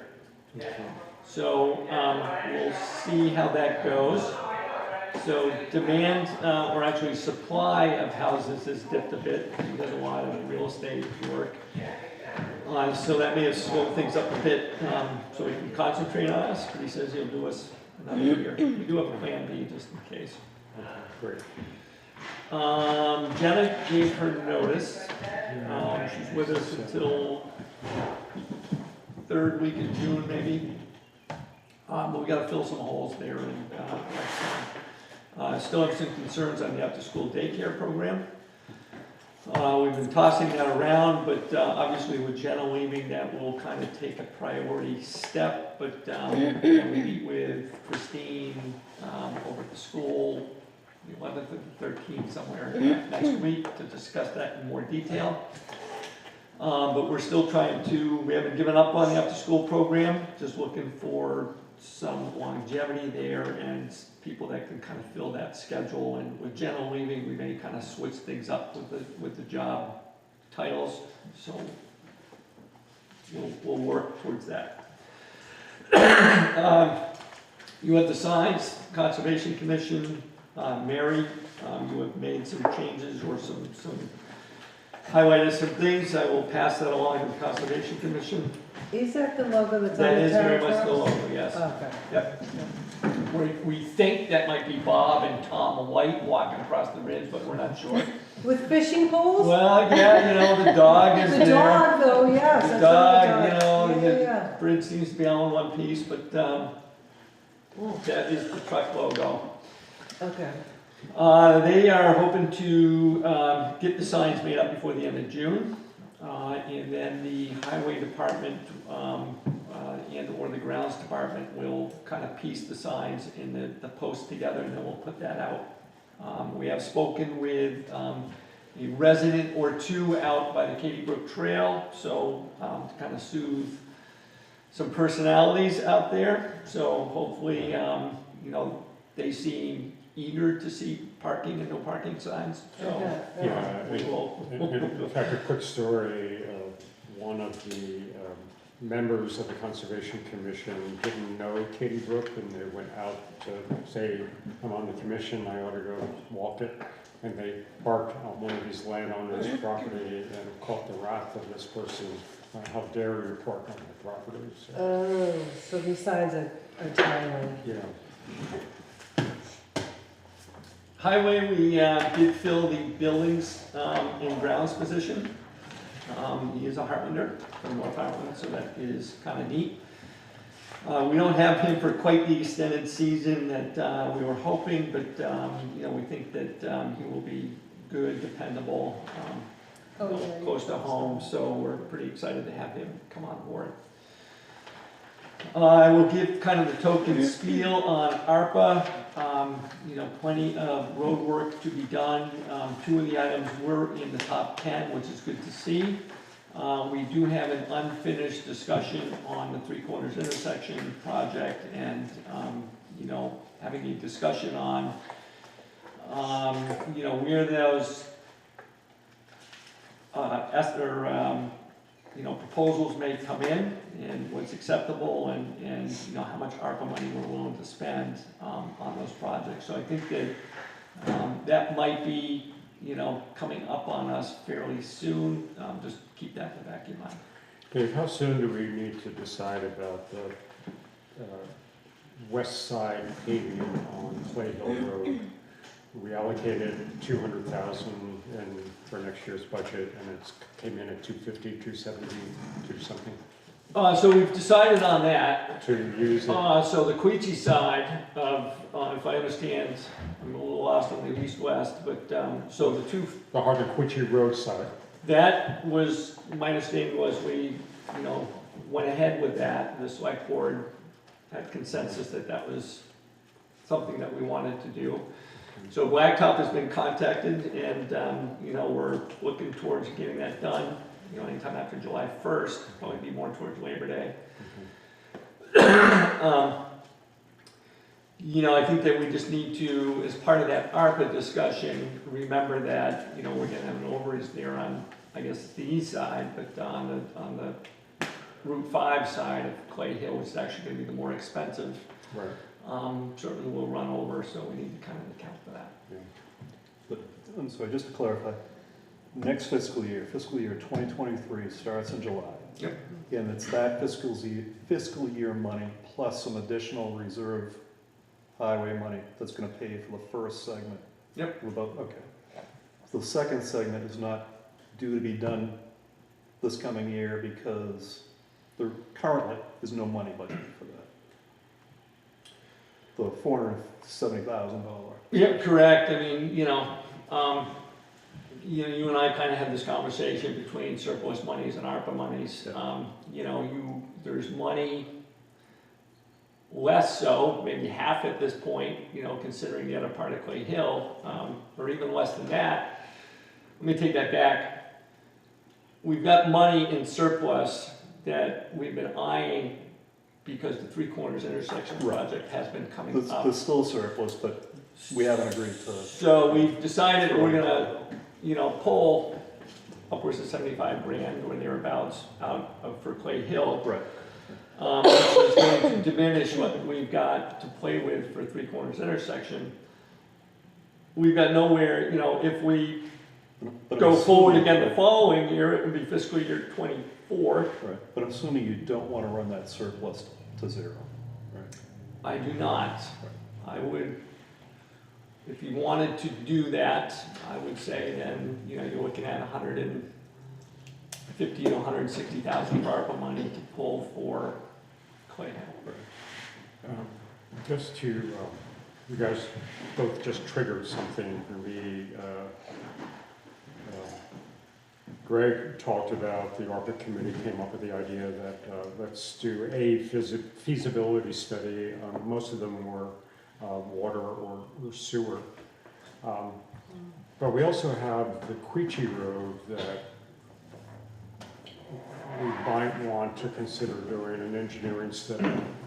We know that that area just north of Gilson and south of Webster is not going to be an easy road, easy section to fix. So just as we start considering those ARPA feasibility expenditures, that might be something we would want to more so. Well, we did hire Mike Willis, right, who did the course study. For that, in fact, I was not on the board, but I was listening to you guys. That's just that section I talked about, right? It started to give us a preliminary, it gives us a preliminary idea of what is going on with Queechee Road. Actually, the diagnosis wasn't that good. Yeah. The question is, you know, the root cause of it and, you know, what the main fix would be. So you got parts of the road sliding towards whatever brook that is. And we have water under the road and certain sections. And then on the other side, you've got ledge and really no drainage. And, you know, the cross culverts are not all that good. Or that frequent. So it's kind of an accumulation of all the above. Yeah. So the key question becomes, you know,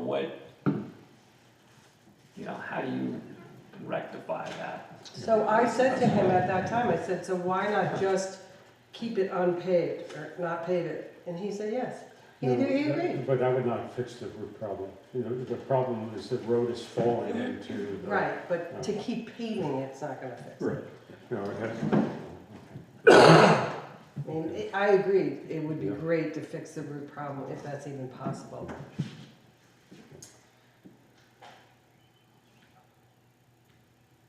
I think part of the, I wasn't here, but through the town manager grapevine, I've heard that it was really difficult to maintain because of the amount of traffic that it gets. So it's dirt road, you know, the potholes and what's the word I'm looking there for, the washboard and, you know, the problems. You know, the more traffic it's on it, just the more that, you know. I just mean that one section, I don't mean the whole road, just that one section that keeps needing to be repaired and repaired.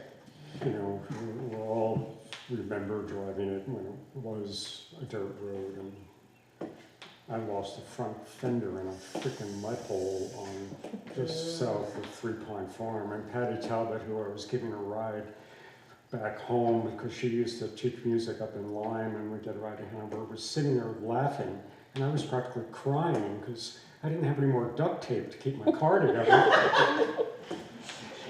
Okay. That's it? Like 6 minutes. Thank Come you. on. Okay. Wait, you're done? I'm done. Okay, I do. That can't be right. He must have That missed a can't be page. right, no, that's, Can we that take doesn't feel just right. 2 minutes to say What's next with ARPA? Do we want to just allocate the time the next meeting, or is is the town plan more important? I mean, I don't know if we want to put them both on the agenda. Not the same day. Yeah. I think, I personally think the ARPA folks gave us a reasonable roadmap, and we could probably discuss that and come up with, kind of what things we want to move forward quickly and what things we want to take more time. And that's more under the gun, right? Yeah, I believe so. Right, but otherwise, I mean, we got money to spend now, so why not spend it? yeah. And then the other thing is 2025, really. Right. There's some pressure to Oh, move there that is? along. Okay. What's the pressure? Yeah. Two Rivers they've got 2,500 towns they gotta do town plans for. I'll be honest, Jim, you don't wanna hear it, but I'll be honest, they're like 2 years into this and you guys are stalling, they're like, really? They're like, What if help you do we need can't from get across the finish line, we gotta move on to other towns. But that's fine. What help do we need from that in the near future? So you guys are gonna, do the survey, you're gonna do the warnings, you're gonna do all the wordsmithing, all that stuff that we had to have Two Rivers for. You're not gonna call Kevin, you're not gonna ask him for anything, you're just gonna Right. kinda do that. Well, I don't mean to be snippy, but I the understand. reason why we're in this. Your concern is valid, and we haven't taken an action on this. It's a valid concern. And if we're putting work on the planning commission, they have to understand that it's their work. I know, but Jim, you weren't here. Yeah. This had to be done, I'm not disagreeing with you. it had to be done from the planning commission's own mouth. Yeah. This has to be done So many losing like time. February. Yeah. I get it, but here's the reality. They've changed their minds. Right? I mean, it's the reality. So The do you- plan we have you know- is good for another 3 years. Yeah. Let's water under the bridge, let's just move on and figure out, how do we get this thing moving forward? But exactly, In a way- let's just move it forward, and if they've gotta go back and But let's rejig move the it town plan, forward. let them go Right. back and rejig it, but let them get a grant. Right, but Let let's, them be able to afford what they're doing, Right. let That- them, that could be fine. afford Two Rivers. but let's move it forward in a way that doesn't create broad discontent and friction amongst town bodies. I mean, Jim, the only friction is because we got to this point and oops, geez, someone doesn't hold the same opinion as the planning commission. I don't think that's a fair. Oh, come on, they were honky-dory and ready to give it to us. Comments came back that differed from how they feel. And some comments have been tweaked in here that's different from where they want this to go. And some of now those comments it's have been turned. retracted tonight. What's that? Gentlemen, we're not I going just- to solve this I agree. tonight. There's gotta be a peaceful, happy way forward. I was striving for that tonight. I think we listened. I agree. We have work ahead of us. I agree with Dave, we don't want to wait till 2025. This close, I'll repeat again, when Dan said, oh, we just started doing this, that's so incorrect. They were up against the wall by the Act 250 commissioner that they had to make a change. So all that is, we're left here now. Some very interesting comments tonight. Yes. Extremely interesting. Yes, very helpful. Okay. What's that? When you're ready, there's someone who would like to speak on Zoom. Where are we? About what? We're one comment on Zoom away from adjourning. So I suggest we take it. Yeah. Okay. It's Helen. Alright. Hi, Helen. Hey there, I want to know if Jim is still on the planning board. I am not at the moment. Okay, thank you. Thanks, Helen. Thanks, Helen. So I do have a question. Where on Route 12 is that conserved area? Alder Meadow Brook flows eastward through a 5.75 acre Connecticut River Watershed Council natural area. You must know. On Route 12? Yeah, that's what it says here. What are you reading? It's gotta be Route 5 and Route 12. It's in the town plan. It was deeded by Mr. and Mrs. Frederick Kroll to be preserved as public open space. On Route 12? Well, maybe they've got it wrong. It says Route 12. There's, into the Connecticut. Well, it says Alder Meadow Brook flows eastward. I don't know where Alder Meadow Brook is. I don't know where Alder Meadow Brook is either. What page are you on? Page 83. Alder Meadow Brook goes down into Four Corners. Oh, does it? I think so. I think it's the one that goes on the Mace Hill Road. I had a suggestion that we use some ARPA monies to identify all these things and write up everything about it, but that's. So, Miss Stacy, you need to know this. Where is this? No? So, send them a tax bill and see if it comes back undeliverable. I just looked at the properties, there's nothing that's a non-taxable parcel. So it has to be owned by an entity unless it's town property. It was deeded? It was deeded. It doesn't say to, it's Connecticut River Watershed Council, natural area. Mary, you did such a wonderful job Yeah, no. thinking about the National Historic Registry or whatever it Right. was, that maybe you wouldn't mind doing that. I think I better go home. Never mind that question. Never mind. Okay, may I have a motion to adjourn? Motion to adjourn. Okay, great, thank you, it's passed. Yay, hallelujah. At 8:50. Just, are we gonna get these guys to sign the paper before they leave? I think so we that can. can send that out tomorrow? Okay. Ever seen the Cheech and Chong where Cheech and Chong up in smoke? Oh, yeah. that's Sign sheet papers, old man! Sign sheet papers! They take the cigarettes, they stick it in the guy's eye. Oh! Sign sheet papers!